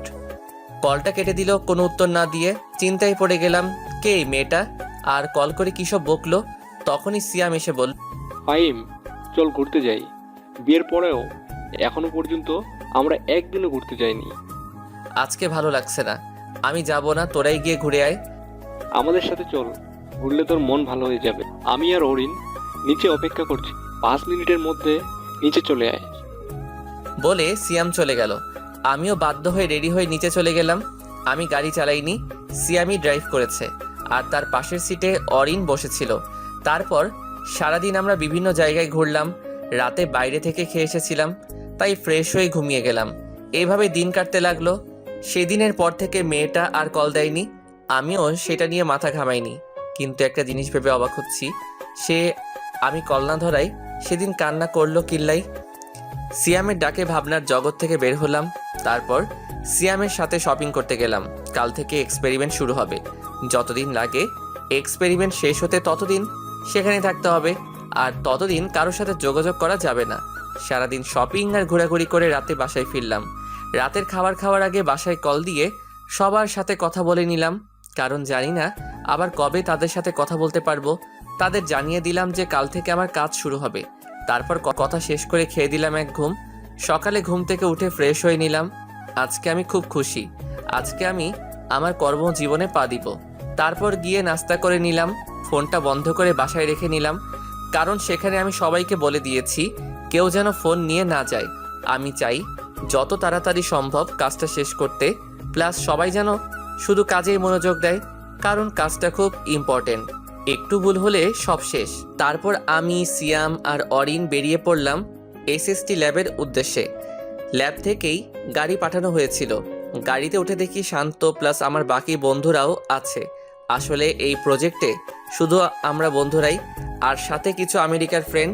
তাদের সাথে কথা বলতে বলতে আমরা ল্যাবে পৌঁছে গেলাম। ল্যাবরেটরিটা অনেক বিশাল জায়গা নিয়ে বানানো। যখন এই প্রজেক্টের কাজের জন্য অফার পাই তখনই এই ল্যাব ঘুরে দেখার জন্য আমন্ত্রণ জানিয়েছিল, কিন্তু দেশে যাওয়ার চক্করে আর ঘুরে দেখা হয়নি। ফ্রেশ হয়ে সম্পূর্ণ ল্যাব ঘুরে দেখলাম, তারপর নিজেদের কাজ বুঝে নিলাম। তারপর সারাদিন ল্যাব ঘুরে দেখলাম। রাতে খেয়ে যে যার রুমে গিয়ে ঘুমিয়ে পড়লাম, কারণ কাজ কালকে থেকে শুরু হবে। সকালে ঘুম থেকে উঠে ফ্রেশ হয়ে নাস্তা করে কাজে লেগে পড়লাম। 12টা পর্যন্ত কাজ করলাম। পরে গিয়ে গোসল করে দুপুরের খাবার খেয়ে নিলাম সবাই একসাথে। খেয়ে আবার এক্সপেরিমেন্টের কাজে লেগে পড়লাম। রাত 8টায় কাজ শেষ করে রাতের খাবার খেয়ে দিলাম এক ঘুম। এভাবেই কেটে গেল 6 মাস। এখন যদি কেউ আমাকে দেখে তাহলে নির্ঘাত পাগল বলবে, কারণ চুল দাড়ি সবই অনেক বড় বড় আছে। আজকে আমাদের এক্সপেরিমেন্টের শেষ ট্রায়াল হবে। যদি সফল হই তাহলে কালকে এখান থেকে মুক্তি পাবো। সকালে অনেকে আছেন যারা শুধু গল্প পড়েই চলে যান, তাদেরকে বলছি আপনাদের একটা লাইক ও একটা কমেন্ট আমাদের মতো লেখকদের উৎসাহ দিতে কাজ করে। সুতরাং অবশ্যই পড়া শেষ হলে একটা লাইক ও একটা কমেন্ট করবেন। মিস্টার ফাইম, আপনার টিম মিলে যে নতুন আবিষ্কারটা করেছেন সেটা সফল হোক, সেটার আপনাদের আমি অভিনন্দন জানাচ্ছি। আর কালকে আমি একটা চুক্তিপত্র পাঠাবো, যেটাতে লেখা আছে যে আপনি এই প্রজেক্টটা আপনাদের দেশের পাশাপাশি নিজের দেশেও ব্যবহার করতে পারবেন। বাংলাতেই বললাম। ধন্যবাদ স্যার, আপনার থেকে কথাটা শুনে খুবই খুশি হলাম। আপনি আমাদের দেশের জন্য ভাবছেন, সেই জন্য আমরা আপনার কাছে কৃতজ্ঞ। তারপর ওনার সাথে কথা শেষ করে প্রজেক্টের ফাইনাল টেস্ট করলাম এবং সফল হলাম। তারপর সেটা নিয়ে আমেরিকার প্রেসিডেন্টের উদ্দেশ্যে রওনা দিলাম। গিয়ে দেখি তিনি প্রেস মিটিংয়ের আয়োজন করেছেন, তাই আমি সেখানে না গিয়ে সিয়ামকে আর আমাদের ওখান থেকে আমেরিকান এক ফ্রেন্ডকে পাঠাই। তারা গিয়ে প্রেসিডেন্টের সাথে প্রেস মিটিংয়ে অ্যাটেন্ড করে। সেখানে কনফারেন্স কলে আমাদের দেশের প্রধানমন্ত্রীও ছিলেন। তখন প্রেসিডেন্টের সামনে প্রজেক্টের প্রেজেন্টেশন করে দেখালো সিয়াম। তখনই বাঁধলো এক বিপদ। প্রেসিডেন্ট ও প্রধানমন্ত্রী আমাকে খোঁজা শুরু করে দিল। তখন সিয়াম আমাকে বলতে এলো, আমি তাকে বলে দিলাম যে প্রেসিডেন্টকে বুঝিয়ে বলতে যে আমি প্রেস মিট শেষে ওনার সাথে দেখা করব, কারণ আমার এত পাবলিসিটির দরকার নাই। আমি সবসময় সাধারণভাবে চলাফেরা করতে চাই। তারপর প্রেস মিট শেষে আমরা সবাই গিয়ে ওনার সাথে দেখা করলাম। উনি খুবই রাগ করলেন যে আমি কেন মিটিংয়ে ওনার সাথে আসিনি কেন। আমি অনেক বুঝিয়ে বললাম, তাও ইনি কিছুতেই কিছু মানতে রাজি না। শেষ পর্যন্ত রাজি হলো, তাও ওনার বাসায় আজকে রাতে ডিনার করলে। তখন আমি বললাম, আসলে স্যার আমি চাইছিলাম আজকেই দেশে ফিরে যেতে, তাই আপনার সাথে ডিনারে অ্যাটেন্ড করতে পারবো না। সমস্যা নাই, তাহলে আজকে লাঞ্চ করবে আমার সাথে, এরপরে আর কোনো কথা বলবে না। আর ফ্লাইট নিয়ে তোমাদের চিন্তা করতেই হবে না, আমাদের দেশে এয়ারফোর্স গিয়ে তোমাকে দিয়ে আসবে। কি আর করার, বাধ্য হয়ে রাজি হয়ে গেলাম। তারপর ওনার থেকে বিদায় নিয়ে প্লাস সবাইকে বিদায় দিয়ে বাসায় চলে এলাম। বাসায় এসে পার্লারে চলে গেলাম চুল দাড়ি ছোট করার জন্য, না হলে মানুষ দেখলে পাগল বলবে। পার্লার থেকে এসে গোসল সেরে রেডি হয়ে নিলাম। তারপর ফোনটা অন করলাম। অন করে দেখে বাসা থেকে যতগুলো কল আসেনি, ওই মেয়ে তার থেকে বেশি কল দিয়েছে প্লাস মেসেজ দিয়েছে। দেখতে দেখতে বাবা কল দিল, আমিও কল রিসিভ করলাম। আসসালামু আলাইকুম বাবা, কেমন আছো? আর বাসার সবাই কেমন আছে? ওয়ালাইকুম আসসালাম, আলহামদুলিল্লাহ আমি ভালো আছি, আর বাসার সবাইও ভালো আছে। এইমাত্র নিউজে দেখলাম কংগ্রেস। আমি জানতাম তোরা পারবি। ধন্যবাদ, কিন্তু এখন কয়টা বাজে? এই তো রাত 1টা বাজে। এত রাত পর্যন্ত জেগে আছো কেন? মনে তো হচ্ছে প্রতিদিনই অনেক রাত পর্যন্ত জাগনা থাকো। এই না না, প্রতিদিন না, এই সপ্তাহখানিক ধরে। কারণ তুই তো বলছিলি যে 6 মাস পর তো এক্সপেরিমেন্ট শেষ হবে, তাই প্রতিদিন রাতে খবর দেখার জন্য জেগে থাকতাম। কবে যে নিউজে বলবে আমার ছেলেটার কাজ শেষ হবে, আর কবে আমার ছেলেটা দেশে ফিরবে। তা বাবা, দেশে কবে ফিরবি? এটা সারপ্রাইজ যে দেশে কবে ফিরবো। এখন গিয়ে চুপচাপ ঘুমিয়ে পড়ো। বয়স তো কম হলো না, বুঝো না কেন যে রাত জাগলে শরীর খারাপ হবে? আর ওষুধ ঠিকমতো খাচ্ছ তো? আচ্ছা ঠিক আছে, মনে থাকবে। ঔষধ না খেলে কি আমার রক্ষা আছে নাকি? তোমার সাথে এমনই হওয়া উচিত। ওকে বাই, পরে কথা বলবো, তুমি ঘুমাও। এখন আবার প্রেসিডেন্টের সাথে লাঞ্চ করতে যেতে হবে। আচ্ছা বাবা, যা। আর শোন, সাবধানে থাকবি। আমি আচ্ছা বলে কল কেটে দিলাম। হঠাৎ গাড়ির হর্নের শব্দ শুনতে পেলাম। বের হয়ে দেখি আমাদের নিতে গাড়ি পাঠিয়ে দিয়েছে। তারপর আমরা গিয়ে গাড়িতে উঠে বসলাম। গাড়ি চললো তার আপন গতিতে। কিছুক্ষণ পর আমরা প্রেসিডেন্টের বাংলোয় পৌঁছে গেলাম। সেখানে আমাদের ফুলের তোড়া দিয়ে আমন্ত্রণ জানানো হলো। তারপর সবাই একসাথে লাঞ্চ করে নিলাম। ও, আপনাদের তো বলাই হয়নি, আমরা 10 জন মিলে টিম করে করে কাজ করেছিলাম প্রজেক্টটাতে। তারপর প্রেসিডেন্ট জানতে চাইলেন, তা ফাইম, সবাই তো বিয়ে করে ফেললো এখানে, শুধু তুমি ছাড়া। তা বিয়ে করার কি কোনো প্ল্যান নাই নাকি? সবে মাত্র তো নিজের কাজে জয়েন করলাম, তা ভাবছি এইবার দেশে গিয়ে বিয়ে করে নিব। আর আপনাকে কিন্তু আসতেই হবে। তুমি তো জানোই যে আমি একটা দেশের প্রেসিডেন্ট, আমার একটুও সময় নাই। আজকে অনেক কষ্ট করে সময় বের করে নিলাম তোমাদের সাথে লাঞ্চ করার জন্য। তবুও আমি যথাসাধ্য চেষ্টা করব। আর একটা কথা, একা গেলে হবে না কিন্তু, পরিবারের সবাইকে নিয়ে যেতে হবে। আচ্ছা ঠিক আছে, এখন আমাকে উঠতে হবে। বিকালে আবার হোয়াইট হাউসে মিটিং আছে। তা তোমার কখন যাবে? এখান থেকে গিয়ে কিছু শপিং করব। রাতে দেখি 8টার কোনো ফ্লাইটে যাব। তা হচ্ছে না, আমি যেটা বলেছি সেটাই হবে। এয়ারপোর্টে তোমাদের জন্য হেলিকপ্টার রাখা থাকবে। তা তোমরা কয়জন যাবে? তাহলে 2টা হেলিকপ্টার পাঠিয়ে দিব। তাহলে আমি এখন উঠি, কেমন? ও, তোমাদের তো প্রজেক্টটার টাকাটা দেওয়াই হয়নি। এই নাও, এখানে $1 লাখ করে আছে। এটা তোমাদের বেতন। ওকে স্যার, তাহলে আমরা উঠি এখন। তারপর ওনার কাছ থেকে বিদায় নিয়ে চলে আসলাম। গাড়ি এসে আমাদের নামিয়ে দিয়ে গেল। গিয়ে ফ্রেশ হয়ে শুয়েছিলাম, তখনই আবি আসলো। এসে বলল, শোন, তুই তো বললি যে 3 জন যাব, কিন্তু আমি তো তোকে দেখতেছি। আর বাকি 2 জন কই? কেন, তুই আর অরিন? সত্যি আমরা যাব নাকি তুই মজা করতেছিস? তুই না গেলে বিয়ের সব দিক কে দেখাশোনা করবে? এর জন্য আমাদের নিয়ে যাচ্ছিস? দূর শালা, এত সিরিয়াস হচ্ছিস কেন? যা গিয়ে রেডি হয়ে নে, শপিংয়ে যেতে হবে, হাতে সময় কম। রাত 8টায় আবার ফ্লাইট। আচ্ছা, যাচ্ছি। আর শোন, অরিনকেও সাথে নিয়ে নিস, আমি তো আবার মেয়েদের কাপড় কিনতে পারবো না। আচ্ছা ঠিক আছে। কিছুক্ষণ পর আমরা 3 জনে বেরিয়ে পড়লাম শপিংয়ের উদ্দেশ্যে। শপিং করতে প্রায় ঘন্টা সময় লেগেছে। এখন 6:30 বাজে, তাই সুটকেস গুছিয়ে নিচ্ছি। যা কেনাকাটা করলাম সেগুলো একটাতে নিলাম, আর আমার কাপড় চোপড় একটাতে নিলাম। 7টায় বের হলাম এয়ারপোর্টের উদ্দেশ্যে, কারণ এখন রাস্তায় জ্যাম থাকতে পারে। 7:30-এ আমরা এয়ারপোর্টে পৌঁছে গেলাম। তারপর এয়ারপোর্টে ঝামেলা মিটিয়ে ভিতরে প্রবেশ করলাম। আমাদের লাগেজগুলো কুরিয়ারে দিয়ে দিলাম। তারপর এয়ারপোর্টের ভিতর একটা গাড়ি করে আমাদেরকে হেলিকপ্টার পর্যন্ত নিয়ে যাওয়া হলো। তারপর আমাদের জন্য রাখা হেলিকপ্টারগুলোতে আমরা উঠলাম। আমি একটাতে উঠলাম, আরেকটাতে আবির আর অরিন উঠেছিল। তারপর হেলিকপ্টার উড়াল দিল আমাদের নিয়ে। দীর্ঘ 18 ঘন্টা পর আমরা বাংলাদেশের মাটিতে নামলাম। তারপর পাইলটদের বিদায় দিয়ে এয়ারপোর্টে প্রবেশ করলাম। আমাদের লাগেজগুলো আগে এসে গিয়েছিল, তারপর সেগুলো কালেক্ট করে নিলাম। এয়ারপোর্টের কাজ সারতে আরও 1 ঘন্টা লেগে গেল। দুপুর হয়ে এসেছে এখানে। এয়ারপোর্ট থেকে বের হয়ে একটা গাড়ি নিলাম। গাড়ি নিয়ে বাসার উদ্দেশ্যে রওনা দিলাম। বাসায় যেতে 3 ঘন্টা লাগলো। ঢাকা শহরে এই জ্যাম একবার শুরু হলে শেষ হওয়ার নাম নেয় না, তাই যেতে এত সময় লাগলো। গাড়ির ভাড়া মিটিয়ে নিলাম। পরে কলিং বেল বাজালাম। মা এসে দরজা খুলে দিল। দরজা খোলার পর আমাকে দেখে এসে জড়িয়ে ধরলো। আমিও জড়িয়ে ধরে কান্না করে দিলাম। এই 6 মাসে একদিনও কথা বলতে পারিনি। তারপর মাকে আবির আর অরিনের সাথে আলাপ করিয়ে দিলাম। তারপর আমরা ভিতরে গেলাম, গিয়ে ফ্রেশ হয়ে নিলাম। রুমে গিয়ে আর আবিরদের গেস্ট রুমে দিয়ে আসলাম আর বললাম ফ্রেশ হয়ে নিতে। নিচে এসে মাকে জিজ্ঞাসা করলাম, মা, আকিব কই? ওকে দেখছি না যে। ও ওর ম্যাডামের বাসায় গেছে পড়তে, এখনো আসে নাই।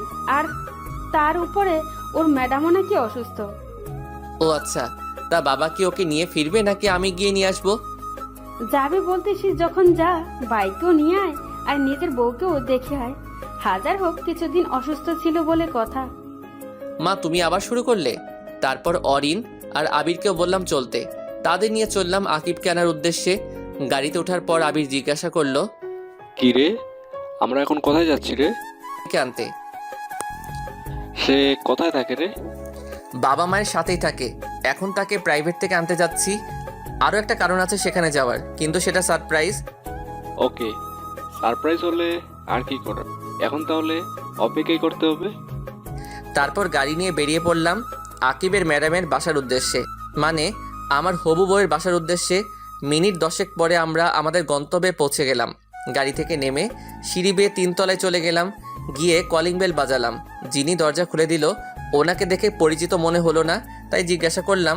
তিনি জানালেন যে অধরারা নাকি গত মাসে এখান থেকে চলে গেছে। তারপর তাদের নিয়ে একটা রেস্টুরেন্টে গিয়ে বসলাম। পরে মাকে কল করে বললাম, মা আকিবের টিচাররা কি বাসা চেঞ্জ করে ফেলেছে নাকি? এই দেখ, তোকে বলতেই ভুলে গেছি, আসলে তুই তাড়াহুড়ো করে চলে গেলি তাই বলতে পারিনি। তারা এখন তোর বাবার অফিসের সামনে যে নীল ভবনটা আছে না, ওইটার 3 তলায় থাকে, আর ওদের ফ্লোর নাম্বার হচ্ছে 8। তারপর মায়ের দেওয়া ঠিকানায় চলে গেলাম। গিয়ে কলিং বেল বাজাইলাম। অধরার মামি এসে দরজা খুলে দিল। আমি ওনাকে সালাম দিলাম। সালামের জবাব নিয়ে তিনি আমাদের ভিতরে বসতে বললেন। আমরাও ভিতরে গিয়ে বসলাম, কিন্তু আর কাউকে তো দেখতে পাচ্ছি না। তখন আন্টিকে জিজ্ঞাসা করলাম, আচ্ছা আন্টি, আকিবের কি পড়া শেষ হয়ে গেছে নাকি? তার পড়া তো কখনই শেষ হয়ে গেছে, তুমি আসবে বলে তাকে বসিয়ে রাখা হয়েছে। মনে হয় ওর ম্যাডামের সাথে গল্প করতেছে। তা বাবা, তোমার আসতে লেট হলো যে? আসলে আন্টি আমি আজকেই ফিরেছি তো, আর আমি জানতাম না যে আপনারা বাসা চেঞ্জ করেছেন। আমি আপনাদের আগের বাসায় গিয়ে জানতে পারি যে আপনারা বাসা চেঞ্জ করেছেন। পরে মায়ের কাছ থেকে ঠিকানা নিয়ে এখানে আসলাম, তাই লেট হয়ে গেছে। ও কথা বলতে বলতে তো এগুলোই দেওয়া হলো না। আন্টি এগুলো নিন। এগুলোতে কি আছে? আজকে আমি এসেছি তো, তাই সকলের জন্যই কিছু উপহার এনেছি। আসলে গতকাল একেবারে বেতন পেয়েছিলাম তো। এসবের কি কোনো দরকার ছিল নাকি? থাক না আন্টি, আমারও তো ইচ্ছে হতেই পারে। আচ্ছা আন্টি, আমি গিয়ে দেখি আকিব কি করতেছে। আচ্ছা যাও, আমি ওনাদের নাস্তা এনে দিচ্ছি। না আন্টি, এসবের কোনো দরকার নেই। তা বললে তো হবে না।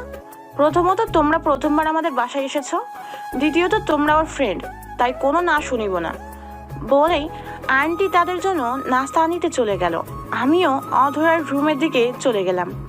দরজার কাছে পৌঁছাতেই শুনতে পেলাম আমাকে কি দিয়ে যেন কথা হচ্ছে ম্যাডাম আর ছাত্রের মধ্যে। রীতিমতো ঝগড়া লাগার উপক্রম। আমি তাদের এই তর্ক বিতর্ক দেখে হাসতে লাগলাম। পরে ভিতরে প্রবেশ করলাম। আমাকে দেখে দুজনেই অবাক। আমাকে দেখেই আকিব এসে জড়িয়ে ধরে বলল, ভাইয়া তুমি কখন এলে? এই তো মিনিট 10 হলো। তা তোর পড়া কি শেষ হয়েছে নাকি? হ্যাঁ, কিন্তু কেন? পড়া শেষ হলে বাহিরে যা, গিয়ে দেখ আমার ফ্রেন্ডরা বসে আছে, তাদের সাথে গিয়ে কথা বল। আমার কিছু কথা আছে তোর ম্যাডামের সাথে। আচ্ছা ভাইয়া বলে আকিব ব্যাগ নিয়ে বাইরে চলে গেল।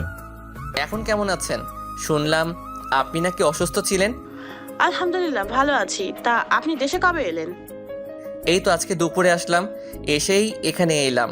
আচ্ছা চোখটা বন্ধ করুন তো, আপনার জন্য একটা উপহার আছে। চোখ বন্ধ করলে দেখবো কিভাবে? আরে বন্ধ করুনই না।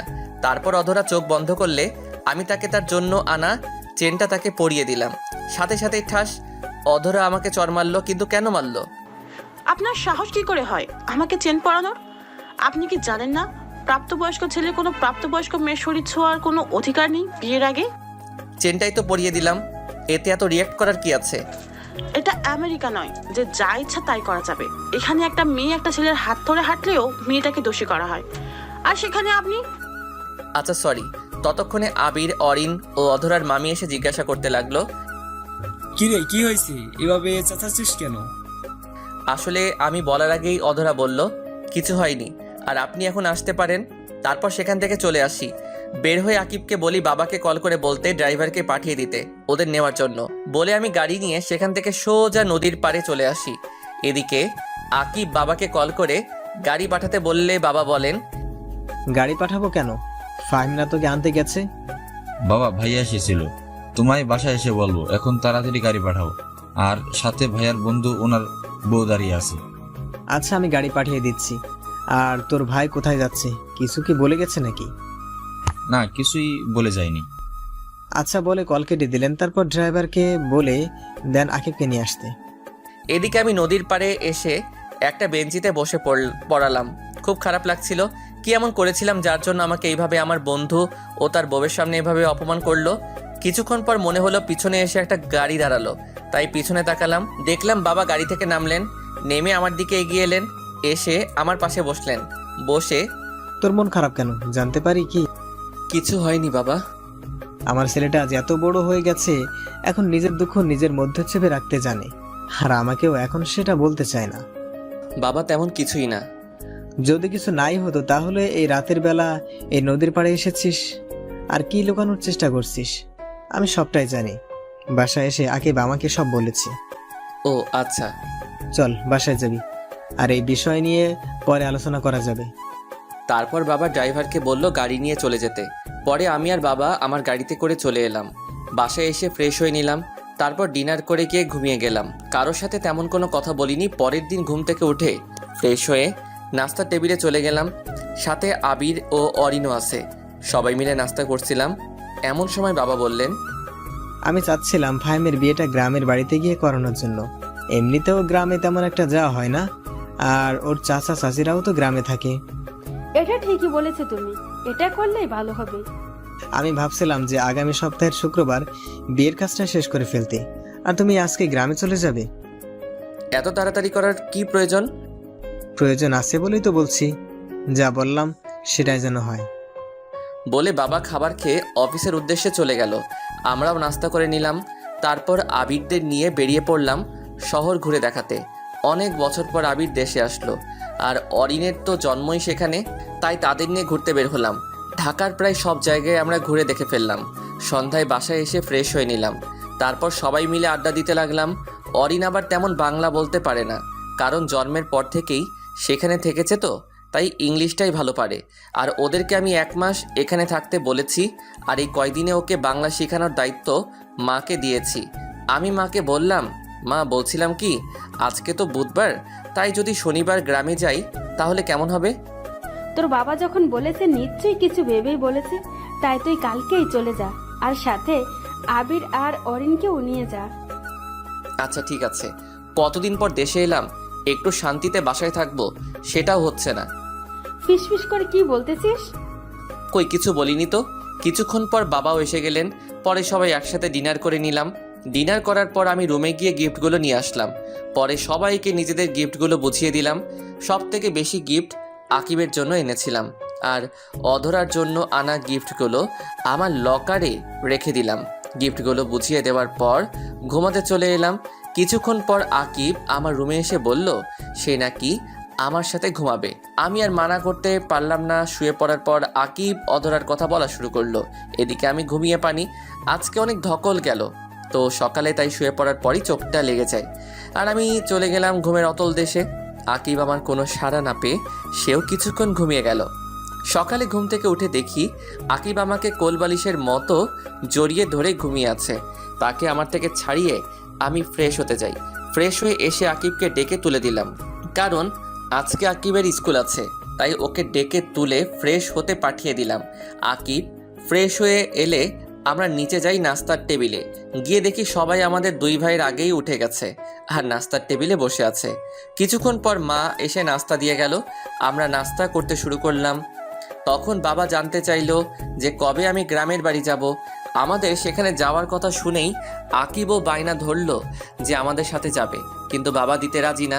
এক পর্যায়ে আকিব কান্না শুরু করে দিল, তাও বাবা তাকে যেতে দিতে রাজি না, কারণ আকিবের স্কুল খোলা প্লাস প্রাইভেট, এইসবের বাহানা দিচ্ছে বাবা। তখন আকিব বলে, প্রাইভেট নিয়ে তো কোনো সমস্যা হয় না, অধর আব্বুকে সাথে নিয়ে গেলেই তো হয়। প্রাইভেট ঠিক আছে, কিন্তু স্কুল যে বন্ধ হবে তার কি হবে? তখন আকিব আমাকে ইশারায় বলে বাবাকে রাজি করাতে। তখন আমি বললাম, বাবা থাক না, কিছুদিন স্কুল বন্ধ হলে কিছু হবে না। কিন্তু বাপ, সামনে তোর জেসি পরীক্ষা। ওইটা কোনো ম্যাটার না, এই কয়দিন বন্ধ করলে কিছু হবে না, আর প্রাইভেট তো পড়বেই। কিন্তু দেখো বাবা, আর কোনো কিন্তু না, তাহলে কিন্তু আমিও গ্রামের বাড়ি যাব না। এমনিতে অনেক ক্লান্ত, কালকে মাত্র আসলাম, আর তুমি আজকে আবার গ্রামে যেতে বলতেছো। আচ্ছা, যা ভালো হয় তাই কর। এই তো আমার ভালো বাবা, তাহলে আজকে বিকেলেই গ্রামে যাব। আকিব স্কুল থেকে আসলে তখনই আন্টি, আমি কি আসতে পারি? কথাটা শুনে সবাই দরজার দিকে তাকালাম। তাকিয়ে দেখি অধরা এসেছে। তাকে দেখে মা এগিয়ে গেল, গিয়ে জিজ্ঞাসা করলো, কি রে মা, কেমন আছিস? আমাদের তো মনে হয় ভুলেই গেছিস। না আন্টি, তোমাদের ভুলি কি করে? এই আন্টি কি রে? মা বলবি? আজ বাদে কাল আমার ঘরের বউ হয়ে আসবি, এখনো আন্টি বলে ডাকিস? আর এতদিন তোর কোনো দেখা নেই যে। তা মা, এখন শরীর কেমন আছে? জি, এখন আগের থেকে ভালো আছি। তা আকিব কি স্কুলে যাবে না নাকি? হ্যাঁ যাবে তো। আকিব যা, গিয়ে রেডি হয়ে নে তাড়াতাড়ি। আর তুই আয়, এসে নাস্তা করে নে। না আন্টি, মানে মা, এখন কিছু খাবো না। তা বললে তো হবে না, এখন তো না খেয়ে দিব না। আয় আকিব, রেডি হয়ে আস্তে আস্তে খেয়ে নে। তারপর অধরা এসে খাবার টেবিলে বসে পড়ল। সবার সাথে কুশল বিনিময় করে নিল, প্লাস আবির আর অরিনের সাথে পরিচিত হয়ে নিল। ততক্ষণে আমি আমার রুমে এসে রেডি হয়ে নিলাম। নিচে গিয়ে বললাম, আকিবকে বইল স্কুল থেকে এসে রেডি হয়ে থাকতে, আমরা সন্ধ্যায় রওনা দিব। আবির চল, একটু বের হব। আচ্ছা, আর শোন, তোদের সাথে অধরাও যাবে। ও না থাকলে আকিব পড়বে কিভাবে? তুমিও বাবার মতো শুরু করে দিয়েছ। সেখানে আমিরা ঘুরতে যাচ্ছি, সেখানে গিয়ে কে পড়ালেখা করবে? ও যেখানে আমরা ঘুরবো, আর ওনার আমাদের সাথে যেতে হবে কেন? আমি কিচ্ছু জানি না, তোর বাবা বলে গিয়েছে। দূর, ভাল লাগে না। ওই আবির দাঁড়িয়ে আছিস কেন? চল। তারপর আমি আর আবির বেরিয়ে পড়লাম। আসলে এখানে অরিনের পরার মতো কোনো সালোয়ার বা শাড়ি নেই, তাই আবিরকে নিয়ে গেলাম। প্রথমে ব্যাংকে গেলাম টাকাগুলো ভাঙিয়ে নিতে, পরে আবিরকে নিয়ে মলে গিয়ে কিছু কেনাকাটা করে নিলাম, আর চাচাতো ভাই বোনদের জন্য কিছু উপহার কিনে নিলাম, আর ছোটগুলোর জন্য খেলনা আর কিছু চকোলেট কিনলাম। ফুফাতো ভাই বোনের জন্যও সেম জিনিসই কিনলাম। তারপর দুপুরে আমরা দুইজনই লাঞ্চ করে নিলাম বাইরে। বাসায় আসতে আসতে বিকেল হয়ে গেল। আসলে রাস্তায় যে পরিমাণ জ্যাম তা বলে বোঝানো যাবে না। যেখানে যেতে 30 মিনিট সময় লাগার কথা, সেখানে যেতে সময় লাগে 1.5 ঘন্টা। বাসায় এসে ফ্রেশ হয়ে একটু রেস্ট নিয়ে নিলাম। কখন যে চোখ লেগে গেছে বুঝতেই পারিনি। হঠাৎ মনে হলো কেউ যেন আমাকে ডাকছে, তাই চোখ খুলে তাকালাম। তাকিয়ে দেখি অধরা আমাকে ডাকছে। তখন আমি বললাম, কি হলো? আপনি আমার রুমে কেন? কেউ দেখলে কি বলবে? আর আমাকে ডাকছেনই বা কেন? তখন অধরা বলল, আসলে মা বলেছে আপনাকে ডাকতে, প্রায় সন্ধ্যা হয়ে গেছে তো, আর আপনি তো বলেছিলেন যে সন্ধ্যায় রওনা দিবেন। আমি বললাম, আচ্ছা ঠিক আছে, আপনি যান এখন, না হলে লোকে আপনাকে খারাপ মনে করবে। তারপর অধরা আর কিছু না বলে চলে গেল। আমি আকিবকে ডাক দিলাম। কিছুক্ষণ পর আকিব চলে এলো। আমি তাকে বললাম যে সবাইকে বলতে রেডি হয়ে নিতে আর আমার লাগেজটা গুছিয়ে দিতে। আকিব বলল, আমার লাগেজ নাকি গুছানো? আকিবকে জিজ্ঞাসা করে জানতে পারলাম অধরা নাকি আমার লাগেজ গুছিয়ে দিয়েছে। আমি আর কিছু বললাম না এই বিষয়ে। পরে আকিবকে বললাম লাগেজটা নিয়ে গাড়িতে রেখে দিয়ে রেডি হয়ে নিতে। বলার সাথে সাথেই আকিব লাগেজ নিয়ে চলে গেল। আমিও চলে গেলাম ফ্রেশ হয়ে নিতে। ফ্রেশ হয়ে রেডি হচ্ছিলাম, এমন সময় অধরা আমার রুমে আসলো। আমি তখন রেডি হচ্ছিলাম তাই খেয়াল করিনি। রুমে ঢুকেই দিল জোরে একটা চিৎকার দিল। আমিও তার চিৎকার শুনে পিছনে তাকালাম। বুঝলাম না কি জন্য চিৎকার করলো। তার চিৎকার শুনে সবাই চলে এসে ওকে জিজ্ঞাসা করা শুরু করলো যে কি জন্য এমন চিৎকার দিল। তখন অধরা বলল, আসলে আমি ওনাকে ডাকার জন্য ওনার রুমে এসেছিলাম। এসে দেখি উনি শুধু একটা 3/4 প্যান্ট পরেছিলেন, কোনো শার্ট পরেছিলেন না, তাই আমি চিৎকার দিয়ে ফেলেছি। ধুর পাগলি, এতে চিৎকার করার কি আছে? কিছুদিন পর তো তুই ওর বউ হবি। আর ওই এমনই এত বড় হয়ে গেছে, এখনো 3/4 পরে থাকে বাসায়। আচ্ছা তুই যা, গিয়ে নিচে বস। অধরা নিচে চলে গেল, সাথে বাকিরাও চলে গেল, শুধু মা ছাড়া। সবাই যাওয়ার পর মা বলল, তোর কি কোনো কাণ্ডজ্ঞান নেই নাকি? আমি আবার কি করলাম? আমি তো রেডি হচ্ছিলাম। ওনাকে কে বললো এখানে আসতে? আমি তো বলেছিলামই রেডি হয়ে নিতেছি। তুই কি এই 3/4 আর টি শার্ট পরে যাবি নাকি? হ্যাঁ, কেন? কোন দিক দিয়ে এটা খারাপ? আচ্ছা, এখন বেশি কথা না বলে রওনা দিতে হবে, না হলে পরে অনেক রাত হয়ে যাবে। তারপর রেডি হয়ে বের হলাম। গাড়িতে যাওয়ার সময় আমি ড্রাইভ করেছিলাম আর আমার পাশের সিটে আবির বসেছিল। দীর্ঘ 2 ঘন্টা জার্নির পর গ্রামে পৌঁছালাম। পৌঁছে গাড়ির হর্ন বাজানোর শব্দ শুনে সবাই বেরিয়ে গেল। তারপর সবাইকে নিয়ে ভিতরে গেল। আমি গিয়ে গাড়ি পার্ক করলাম। পরে ভিতরে গেলাম, গিয়ে সোফায় বসলাম। 10 মিনিট হয়ে গেল, কেউ এলো না আর জিজ্ঞাসাও করলো না কেমন আছি। সবাই অধরাকে নিয়েই ব্যস্ত। তখনই চিৎকার করে বড় চাচাকে ডাক দিলাম, চাচা, ও চাচা। আমার ডাক শুনে তাড়াতাড়ি করে চাচা এসে জিজ্ঞাসা করলেন, কি রে, কি হয়েছে? এভাবে চেঁচাচ্ছিস কেন? আমাকে মনে হয় ভুলেই গেছেন। এতদিন পর এলাম, কেউ একবারও জিজ্ঞাসা করলো না কেমন আছি বা এত দূর আসতে কোনো সমস্যা হয়েছে কিনা। 15 মিনিট হয়ে গেল এখানে বসে আছি, কেউ এসে পানি পর্যন্ত দিল না। আমি আর এখানে থাকবো না, এখনই আমি চলে যাব। আরে রাখ তো ওদের কথা, ওরা একটু এমনই। আসলেই তো তুই অনেক বছর পর এসেছিস, এটা তারা ঠিক করেনি। তুই বস, আমি কাউকে পাঠিয়ে দিচ্ছি। কাউকে পাঠাবা মানে? তার মানে আসলে সবাই আমাকে ভুলে গেছে। ধুর, আমি এখানে থাকবোই না বলেই বাইরে চলে এলাম। চলে তো এলাম, কিন্তু এখন যাব কোথায়? ধুর, আসলেই আমি অল্পতেই রেগে যাই। তখনই ছোট ফুপির কথা মনে পড়ে গেল, তাই গাড়ি নিয়ে রওনা দিলাম ফুপির বাসার উদ্দেশ্যে। 30 মিনিট পর পৌঁছে গেলাম ফুপির বাসায়। আমাকে দেখে ফুপি অবাক হয়ে গেল, বলল, কি রে তুই এত রাতে, তাও আবার কিছু না জানিয়ে? কেন আসতে পারি না নাকি? না করার হলে করে দাও, আমি এখনই চলে যাচ্ছি। আয় ভিতরে আয়। তা কেমন আছিস? ভালো আছি, আপনি কেমন আছেন? আমিও ভালো আছি। তা তোকে দেখে মনে হচ্ছে খুব রেগে আছিস, কি হয়েছে রে? আর বলিও না, আজ তোমার বাপের বাড়ি গেছিলাম, গিয়ে দেখলাম সেখানে আমার কোনো সম্মান নাই, তাই রাগারাগি করে এখানে এসে পড়ছি। রে ও, এই কথা, যা গিয়ে ফ্রেশ হয়ে নে, খেয়ে নিব। আচ্ছা, আরেকটা কথা, তুমি কিন্তু বলবে না আমি যেখানে আছি। আর ফুপা কখন আসবে? আচ্ছা বাবা, বলবো না কাউকে। তোর ফুপা এখনই এসে পড়বে, তুই যা তো ফ্রেশ হয়ে নে। আমি গিয়ে ফ্রেশ হয়ে নিলাম। ফ্রেশ হয়ে এসে দেখি ফুপাও এসে গেছে। তারপর ফুপার সাথে কৌশল বিনিময় করে নিলাম। পরে সবার সাথে ডিনার করে নিলাম। খাওয়া শেষে ফুপিকে জিজ্ঞাসা করলাম আমার বোনগুলো কই। ফুপি বললেন তারা নাকি অনেক আগেই ঘুমিয়ে পড়েছে পাশের রুমে। আমাকেও বললো ওদের সাথে গিয়ে ঘুমিয়ে পড়তে। আমিও গিয়ে ঘুমিয়ে পড়লাম। সকালে ফোনের চিল্লিতে ঘুমটা ভেঙে গেল। ঘুম ঘুম চোখে ফোনের স্ক্রিনে তাকিয়ে দেখি বড় চাচা কল দিয়েছে। আমিও কল ধরিনি। কিছুক্ষণ পর কল কেটে গেল। কেটে যাওয়ার পর ফোনটা সাইলেন্ট করে আবার ঘুমিয়ে গেলাম। কতক্ষণ করে কারো ডাকে ঘুম ভেঙে গেল। তাকিয়ে দেখি মুন্না আমাকে ডাকতেছে। ঘুম থেকে উঠে ফ্রেশ হয়ে নিলাম। পরে ফুপি ডাক দিলেন ব্রেকফাস্ট করার জন্য। আমিও গিয়ে ব্রেকফাস্ট করে নিলাম। পরে ফোনটা হাতে নিয়ে দেখি 100+ মিসড কল।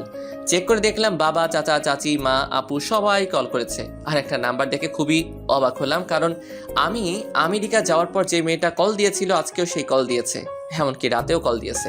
তখন ফুপিকে ডাক দিলাম। ফুপি এসে জিজ্ঞাসা করলো কি হয়েছে। আমি বললাম আচ্ছা দেখো তো এই নাম্বারটা চিনো কিনা। ফুপি বললে এটা নাকি অধরার নাম্বার। তাই তো বলি সেদিন কল না ধরায় কান্নাই বা করবে কেন একজন অপরিচিত মেয়ে। আর সেদিন রাগ করে আর পরে কল দেয়নি, তা আজকে কি জন্য আবার কল দিল? মনে হয় কালকে রাগ করে চলে এসেছি তো, আর রাতেও পরে ফিরিনি, তাই মনে হলো কল দিয়েছি। এইসব ভাবতে ভাবতে মা কল দিল। রিসিভ করলাম আর মা বলা শুরু করলো, কি বললো আপনাদের বলুন না, পরে আপনারাও জেনে যাবেন। এটা শুধু আমার আর আমার মায়ের মধ্যকার কথা। আমি কোথায় আছি তা বলুম না, আর যদি যেতেই হয় বিয়ের 2 দিন আগে যাবো, এর আগে বললেও যাবো না। ভালোই ভালোই বলছি, আয় তাড়াতাড়ি। তোর চাচা সকালে যখন বলেছে যে তুই নাকি রাতে রাগ করে বের হয়েছিলি আর ফিরিসনি, সকালেও নাকি কল ধরিসনি, তখনই আমি বাবা ছুটে চলে আসি। কবি বলেছেন যেখানে তোমার সম্মান নেই সেখানে তুমি যেও না, তাই আজকে আমি ফিরছি না। তোমরা থাকো ওই মেয়েকে নিয়েই, আমাকে নিয়ে না ভাবলেও হবে। দেখ, মেজাজটা খারাপ বানিস না। এমনিতে মেয়েটা কাল রাত থেকে কান্না করেই যাচ্ছে, আর তোর চাচা চাচিদের বকা দিচ্ছে কেন তাকে নিয়ে তারা এত মাতামাতি করলো, যার ফলে তুই রাগ করে চলে গেলি। তা বলেও লাভ হবে না। আর উনি এখন কান্না করতেছেন কেন? সেদিন থাপ্পড় মারার সময় মনে ছিল না? আবার আমার ফ্রেন্ড আর তার বউয়ের সামনে অপমান করার সময় মনে ছিল না? এইসব আবার কবে হলো? আর যা হয়েছে ভুলে যা। বাবা ফিরে আয় তুই। বলেছি না আমি গেলেও কিছুদিন পর যাবো, আর তুমি আমার মা হয়ে আমার বিরুদ্ধে কথা বলতেছো? ঠিক আছে, আমি ফিরবো আজকেই। এবার খুশি তো? বলে কল কেটে দিলাম। ফুপি, এই ফুপি। ফুপি তাড়াতাড়ি করে এলো, এসে জিজ্ঞাসা করলো, কি হয়েছে, এভাবে কান্না করতেছিস কেন? আমাকে কেউ ভালোবাসে না। কেন, আবার কি হলো? এখন মাও কল দিয়ে আমাকে বকা দিল। এটা কিন্তু ঠিক হয়নি। আমি ভাবিকে বলবো তোকে যেন আর বকা না দেয়। আর শোন, আমি রান্না করতেছি আজকে তোর সব পছন্দের খাবার। যা গিয়ে গোসল সেরে আয়। কয়টা বাজে যে এখনই গোসল দিব? 12:30 বাজে। যা গোসল করে আয়, কিছুক্ষণ পর তোর ফুপাও চলে আসবে। আজকে এত তাড়াতাড়ি ফুপা চলে আসবে যে? আসলে সকালে ভাবি কল দিয়ে বলছে আজকেই যেতে, সবাই নাকি আজকেই আসবে। ও তাহলে এই ব্যাপার।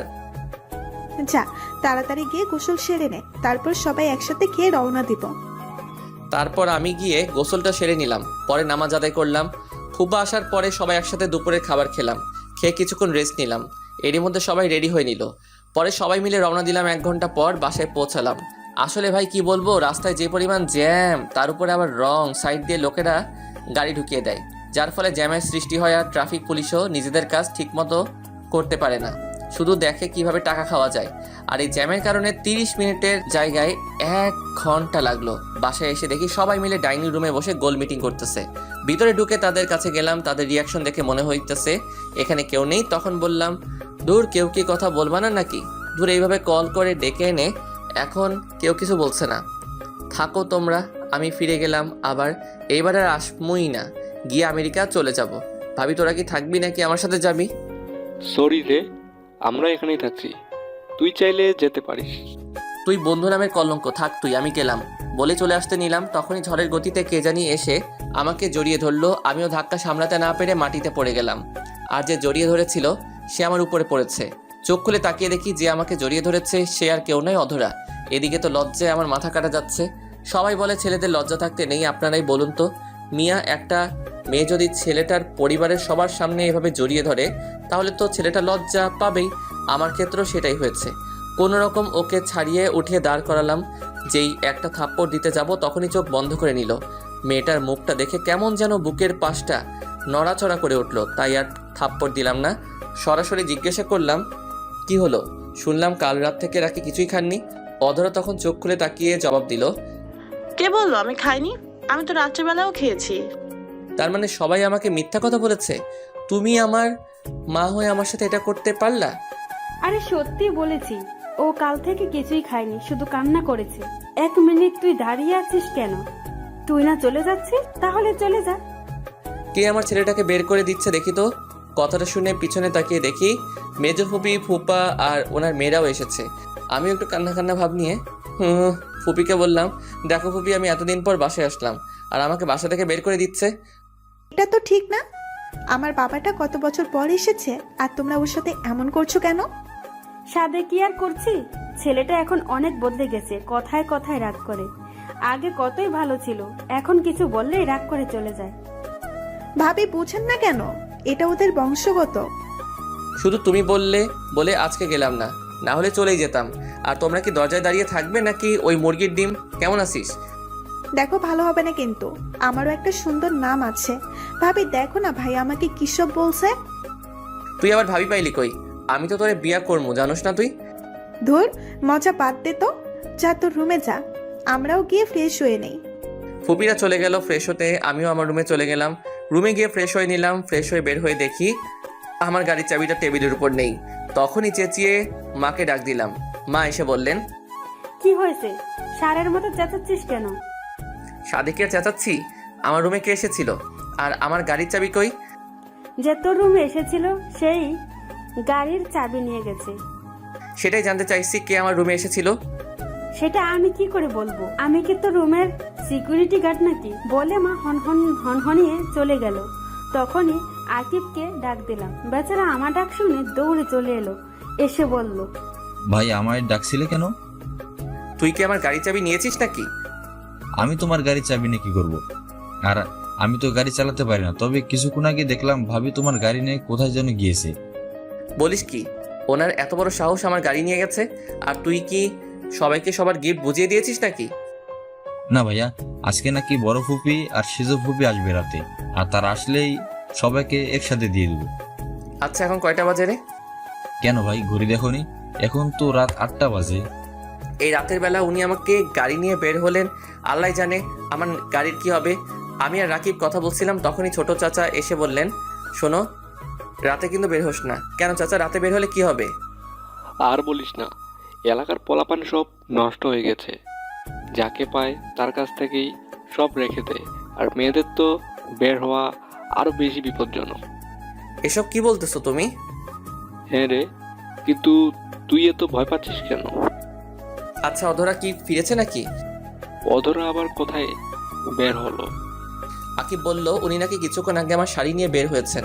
মা, মা, আবার সারের মতো চেঁচাচ্ছিস কেন? অধরা নাকি বের হয়েছে। তোমরা কি জানো না এলাকার পরিস্থিতি যে খারাপ? অধরা আবার কখন বের হলো? আমরা তো কেউ দেখিনি। আর গেলেই বা কিভাবে? আকিব বলল উনি নাকি আমার গাড়ি নিয়ে বের হয়েছেন। মার সাথে যখনই কথা বলছিলাম তখনই মোবাইলে একটা মেসেজ এলো। মেসেজটা দেখে তাড়াতাড়ি করে বেরিয়ে গেলাম। পিছন থেকে সবাই বারবার জিজ্ঞাসা করছিল, কাউকে কিছু না বলেই মানিব্যাগ নিয়ে বেরিয়ে গেলাম।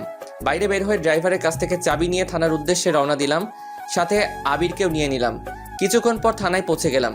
গিয়ে দেখে অধরা অফিসারের সামনে বসে আছে। আমরা যাওয়ার পর আমাদের দেখে অফিসার বসা থেকে দাঁড়িয়ে গেলেন। মূলত আমাকে দেখে না, আবিরকে দেখে দাঁড়িয়ে গেল। কারণ আবিরকে সবাই টিভিতে দেখেছে, তাই সবাই চিনে, আমাকে কেউ চিনে না। আমিও সেটাই চাই। আমি চাই সবাই আমাকে সাধারণ মানুষ হিসেবে চিনুক। তখনই অফিসার আবিরকে দেখে বলল, আসসালামু আলাইকুম স্যার, আপনি এখানে, তাও আবার আমার থানায়? কোনো প্রবলেম হয়েছে নাকি? আর স্যার দাঁড়িয়ে আছেন কেন? বসেন প্লিজ, এই স্যারের জন্য চা নিয়ে আসো। ওয়ালাইকুম আসসালাম। আসলে আপনি আমার বন্ধুর ওয়াইফকে ধরে নিয়ে এসেছেন, তাই আমাকে আসতে হয়েছে। আর এখন চা খাওয়ার জন্য আসিনি, অন্য আরেকদিন আসবো চা খাওয়ার জন্য। এখন যদি ওনাকে ছেড়ে দেন তাহলে ভালো হয়। আসলে স্যার, এটা একটা অ্যাক্সিডেন্ট কেস, আর উনি যার গাড়ি ধাক্কা দিয়েছেন সেই এলাকার এমপির মেয়ে, তাই স্যার ছাড়া যাবে না। আর ওনাকে নিয়ে আসার পরেই উনি আপনার বন্ধুদের পরিবারের কথা বলেছে, তাই তো আপনার বন্ধুকে আমি টেক্সট করে আসতে বলি। কিন্তু যিনি কেস করেছেন তিনি যদি না তুলে নেন তাহলে আমার কিছুই করার নেই। আচ্ছা, ওনাকে আপনি কল দিয়ে আসতে বলুন, আমরা ওনার সাথে কথা বলে অনুরোধ করব কেসটা তুলে নিতে। আবির আর অফিসারের কথা বলছিলেন, তখনই থানার টেলিফোনে একটা কল এলো। জি স্যার, জি স্যার বলে অফিসার কল কেটে দিলেন। তখন অফিসার আমাদের বললেন, স্যার আপনারা ওনাকে নিয়ে যেতে পারেন। তখন আমরা অধরাকে নিয়ে বের হয়ে এলাম। বের হওয়ার পর আবিরকে বললাম একটা গাড়ি নিয়ে যেতে। আবির গাড়ি নিয়ে চলে গেল। তখন অধরা আমাকে বলল, আই এম সরি। শোনার সাথে সাথে একটা চর বসিয়ে দিলাম। মনে হয় বেশি জোরেই গেল চরটা, ঠোঁট কেটে গেছে, সাথে কান্নাও করছে গালে হাত দিয়ে দাঁড়িয়ে। তা দেখে আমি বললাম, চুপ, হ্যাঁ একদম কান্না করবেন না। কার কাছে জিজ্ঞাসা করে এই রাতের বেলা বের হয়েছেন? তাও চুপিসারে আমার গাড়ির চাবি নিয়ে বের হয়েছেন। আমাকে বলা যেত না নাকি? নাকি আমি মানা করতাম? তবু কান্না করতেছো কেন? কথা বলছো না? তখন আরেকটা ধমক দিয়ে বললাম, কান্না বন্ধ করে গাড়িতে উঠে বসতে। লক্ষ্মী মেয়ের মতো চুপচাপ গিয়ে বসে পড়লো। তখন অধরা বলল যে গাড়ির চাবি নাকি অফিসারের কাছে। তারপর আমি গিয়ে চাবি নিয়ে এসে গাড়ি স্টার্ট করি। পরে বাসার উদ্দেশ্যে রওনা দেই। কিছুক্ষণ পর বাসায় পৌঁছে গেলাম। সারা রাস্তা অধরা আর একটা কথা বলেনি। বাসায় এসে ওনাকে নামিয়ে দিয়ে গাড়ি গ্যারেজ রেখে বাসার ভিতরে প্রবেশ করলাম। ঢুকে দেখি সবাই ডাইনিং রুমে বসে আছে। আমি সিঁড়ি বেয়ে আমার রুমে চলে গেলাম। কেউ কিছু জিজ্ঞাসা করেনি, কারণ রাগের জন্য আমার চেহারা পুরো লাল হয়েছিল। আর বাড়ির সবাই জানে যে আমার রাগ উঠলে আমি কাউকে মানি না, তাই কেউ কিছু জিজ্ঞাসা করেনি। রুমে এসে শাওয়ার নিলাম মাথাটা ঠান্ডা করার জন্য। প্রায় 1 ঘন্টা শাওয়ার নেওয়ার পর বের হলাম। বের হয়ে 3/4 প্যান্ট আর শার্ট পরে নিলাম। পরে নিচে গেলাম ডিনার করার জন্য। পরে ডিনার করে রুমে গিয়ে শুয়ে পড়লাম। ক্লান্ত থাকা শুয়ে শুয়ে পড়ার সাথে সাথেই ঘুমের অতলে তলিয়ে যায়। সকালে বুকের উপর ভারী বস্তুর ওজন অনুভব করি, সাথে শার্টও ভেজা ভেজা লাগছে। ঘড়ি করে ঘুম থেকে উঠে নাই, কারণ যদি কোনো ভূত হয় তাহলে তো আমি শেষ। ঘুম থেকে উঠে দেখি অধরা আমার বুকের উপর ঘুমিয়ে আছে, আর দেখে মনে হচ্ছে কান্না করতে করতে ঘুমিয়ে গেছে। আমি অধরার মাথাটা আমার বুক থেকে নামিয়ে বালিশে রেখে ফ্রেশ হতে চলে গেলাম। ফ্রেশ হয়ে শার্ট বদলে নিলাম। শার্ট দেখে মনে হচ্ছে চোখে যা পানি ছিল সবটাই আমার শার্টের উপর ফেলেছে। তারপর নিচে গেলাম নাস্তা করতে। সবাই আমার দিকে তাকিয়ে শুধু হাসছে, তাই আমি জিজ্ঞাসা করলাম, তোমরা এইভাবে হাসছো কেন? এমনি। তা তুই তো দেখছি বিয়ের আগেই বইয়ের সাথে থাকা শুরু করে দিয়েছিস। আর কত কি যে দেখতে হবে। 1 মিনিট, তোমরা জানলে কেমন করে? আর আমি তো বলিও নি যে অধরা রাতে আমার সাথেই ঘুমিয়েছো। আসলে ভাই হয়েছে কি, কালকে তুই নাকি ভাবিকে অনেক বকাঝকা করেছিস, আবার ভাবির উপর নাকি রেগেও ছিলিস। তাই খালামণিরা মিলে ভাবিকে তোর রুমে পাঠিয়েছিল তোর রাগ ভাঙাতে। কিন্তু সেখানে গিয়ে ভাবিও ঘুমিয়ে গেল, তাই খালামণিও এটা জিজ্ঞাসা করলো। ওহ, এই ব্যাপার? কিন্তু ফুপি তো জানতোই না। কি জানি না। ওই ডিম, তুই ভিতরে যা তো, আর গিয়ে দেখ বড় ফুপি আর সেজো ফুপি এখনো আসছে না কেন। তুই ওর কথা বাদ দে তো, বল কি হয়েছে। এদিকে আসো, কানে মুখে বলছি। তখন ফুপিকে ডব দিয়ে বললাম, কাল রাতে বাসর হয়ে গেছে, এখন আর ওনাকে বিয়ে করে কি করব? ছি ছি, তোর এইসব করতে লজ্জা করলো না? তাও বিয়ের আগে। আমার রুমে পাঠানোর সময় এটা কি মনে ছিল না? আর তেমন কিছু হয়নি। আমি ঘুম থেকে উঠে দেখি উনি আমার বুকের উপর শুয়ে আছে, তাই আমিও তোমাদের একটু বানিয়ে বললাম। কি বললি? কোথায় শুয়েছিল? কি হলো বলিস না কেন? এই রে, কি বলতে কি বলে ফেললাম। কই কি বললাম? মা, ও মা, খাবার দিবে নাকি? শোন, তোর জন্য আমাদের এখানে আগে আসতে হয়েছে। তাই তোদের বিয়ের কোনো শপিং করতে পারি না। তাই এখন খেয়ে তারপর অধরা আর তোর ভাইদের নিয়ে ঢাকায় গিয়ে শপিং করে আয়, সাথে আবিরদেরও নিয়ে যাস।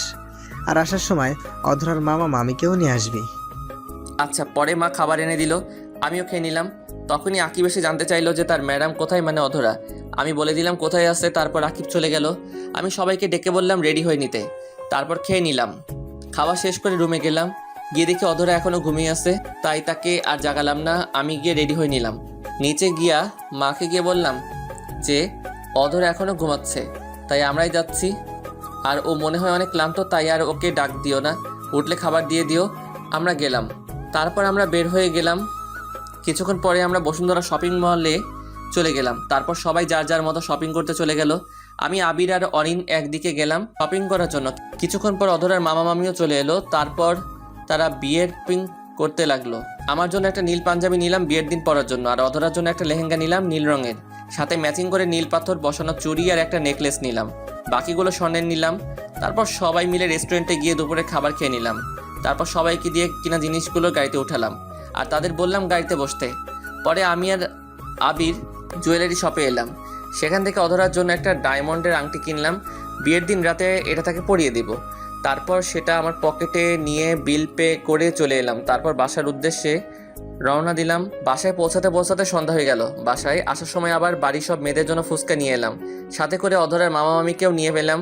তারপর সবাই মিলে ফুচকা খেলো। যে যত তাড়াতাড়ি পারছে তত তাড়াতাড়ি খাচ্ছে। বুঝি না মেয়েরা ফুচকাতে কি এমন মধু পায় যে এইভাবে ঝাঁপিয়ে পড়ে ফুচকা দেখলে। তার উপর সবাই মিলে বিয়ের পোশাক দেখতে লাগলো। সব শেষে মা জিজ্ঞাসা করলো যে কিছু বাকি আছে কিনা। আমি বললাম 2 লাখ টাকার শপিং করেছি, এরপরেও যদি বলো কিছু বাকি থাকে তাহলে পুরো শপিং মলটাই নিয়ে আসতে হবে। তারপর সবাই একসাথে রাতের খাবার খেয়ে যে যার মতো করে ঘুমাতে চলে গেল। এইভাবেই কোনো দিক দিয়ে যে 7 দিন কেটে গেল বুঝতেই পারিনি। আজকে আমাদের গায়ে হলুদ, আর গায়ে হলুদ বাড়িতেই হবে দুজনের একসাথে, আর বিয়েটা হবে কমিউনিটি সেন্টারে। দেখতে দেখতে সন্ধ্যা হয়ে গেল। আমাকে গায়ে হলুদ দেওয়ার জন্য রেডি করলো। একটা হলুদ পাঞ্জা আর সাদা পায়জামা পরিয়ে স্টেজে নিয়ে যাওয়া হলো। আমাকে আর অধরাকে পাশাপাশি বসানো হয়েছে। অধরাকে যে পরিমাণে সুন্দর লাগছে তা বলে বোঝানো যাবে না। হলুদ শাড়ির সাথে হালকা মেকআপ, চোখে কালো কাজল। আপনারা দেখলে আপনারাও প্রেমে পড়ে যাবেন, তাই আর বেশি বলবো না, কারণ যদি আপনারা আমার বউয়ের দিকে নজর লাগান। তারপর একে একে সবাই এসে হলুদ লাগিয়ে দিল। হলুদের অনুষ্ঠান শেষ করে ঘরে গিয়ে দিলাম এক ঘুম। সকালে মায়ের ডাকে ঘুম ভাঙে। তারপর ফ্রেশ হয়ে নাস্তা করতে গেল, গিয়ে বিয়ে বাড়ির স্পেশাল খিচুড়ি খেয়ে আবার রুমে চলে এলাম। 12টার সময় মা বললো গোসল করে রেডি হয়ে নিতে, তাই আমিও গিয়ে গোসল করে নিলাম। ওয়াশরুম থেকে বের হয়ে দেখি হারামির দলে সব কয়টা আমার রুমে বসে আছে। সবার সাথে কুশল বিনিময় করে নিলাম। তারপর বন্ধুরা আমাকে রেডি করে দিল। তারপর 1টার দিকে দই চিরা খেয়ে কমিউনিটি সেন্টারের উদ্দেশ্যে রওনা দিলাম। 10 মিনিটের মধ্যে পৌঁছে গেলাম। আমাকে নিয়ে স্টেজে বসানো হলো, সাথে বন্ধুরাও গেল। সাথে সাথে ক্যামেরাম্যান এলো ছবি তুলতে। ভাইরে ভাই, ছবি উঠাতে উঠাতে ক্যামেরাম্যান মনে হয় ক্লান্ত হয় নাই, কিন্তু আমি ক্লান্ত হয়ে গেলাম। কিছুক্ষণ পর কাজী এসে বিয়ের সব কাজ সম্পূর্ণ করে দিলেন। সন্ধ্যার দিকে কেউ বউ নিয়ে বাসায় নিয়ে এলাম। বাসায় এসেও অনেক নিয়ম পালন করে ভিতরে গেলাম। সবাই নতুন বউ নিয়ে ব্যস্ত। আমিও রুমে গিয়ে ফ্রেশ হয়ে নিলাম। তারপর বন্ধুরা আসলো, তাদের সাথে ছাদে চলে গেলাম। 12টার সময় আপু আর মা গিয়ে আমাকে নিয়ে এলো, সাথে সাথে দুলাভাইও ছিল। রুমের সামনে গিয়েও ঝামেলায় পড়লাম। ওদের নাকি 1000 টাকা না দিলে ভিতরে যেতে দিবে না। তখন আবির বলল যে তাদের টাকা দিয়ে দিব। তারপর আবির চাবি নিয়ে দরজা খুলে দিল। আমি ভিতরে যাওয়ার সাথে সাথেই বাইরে থেকে দরজা বন্ধ করে দিল। আমি রুমে ঢোকার সাথে সাথেই অধরা এসে আমাকে নাম করলো। তখন আমি অধরাকে সেই আংটিটা পরিয়ে দিয়ে প্রপোজ করলাম। বেচারির লজ্জায় আমার বুকে মুখ লুকালো। তারপর রুমের লাইট অফ করে দিল। বাকিটা ইতিহাস বইয়ের 2220 খ্রিস্টাব্দ থেকে পড়ে নেবেন।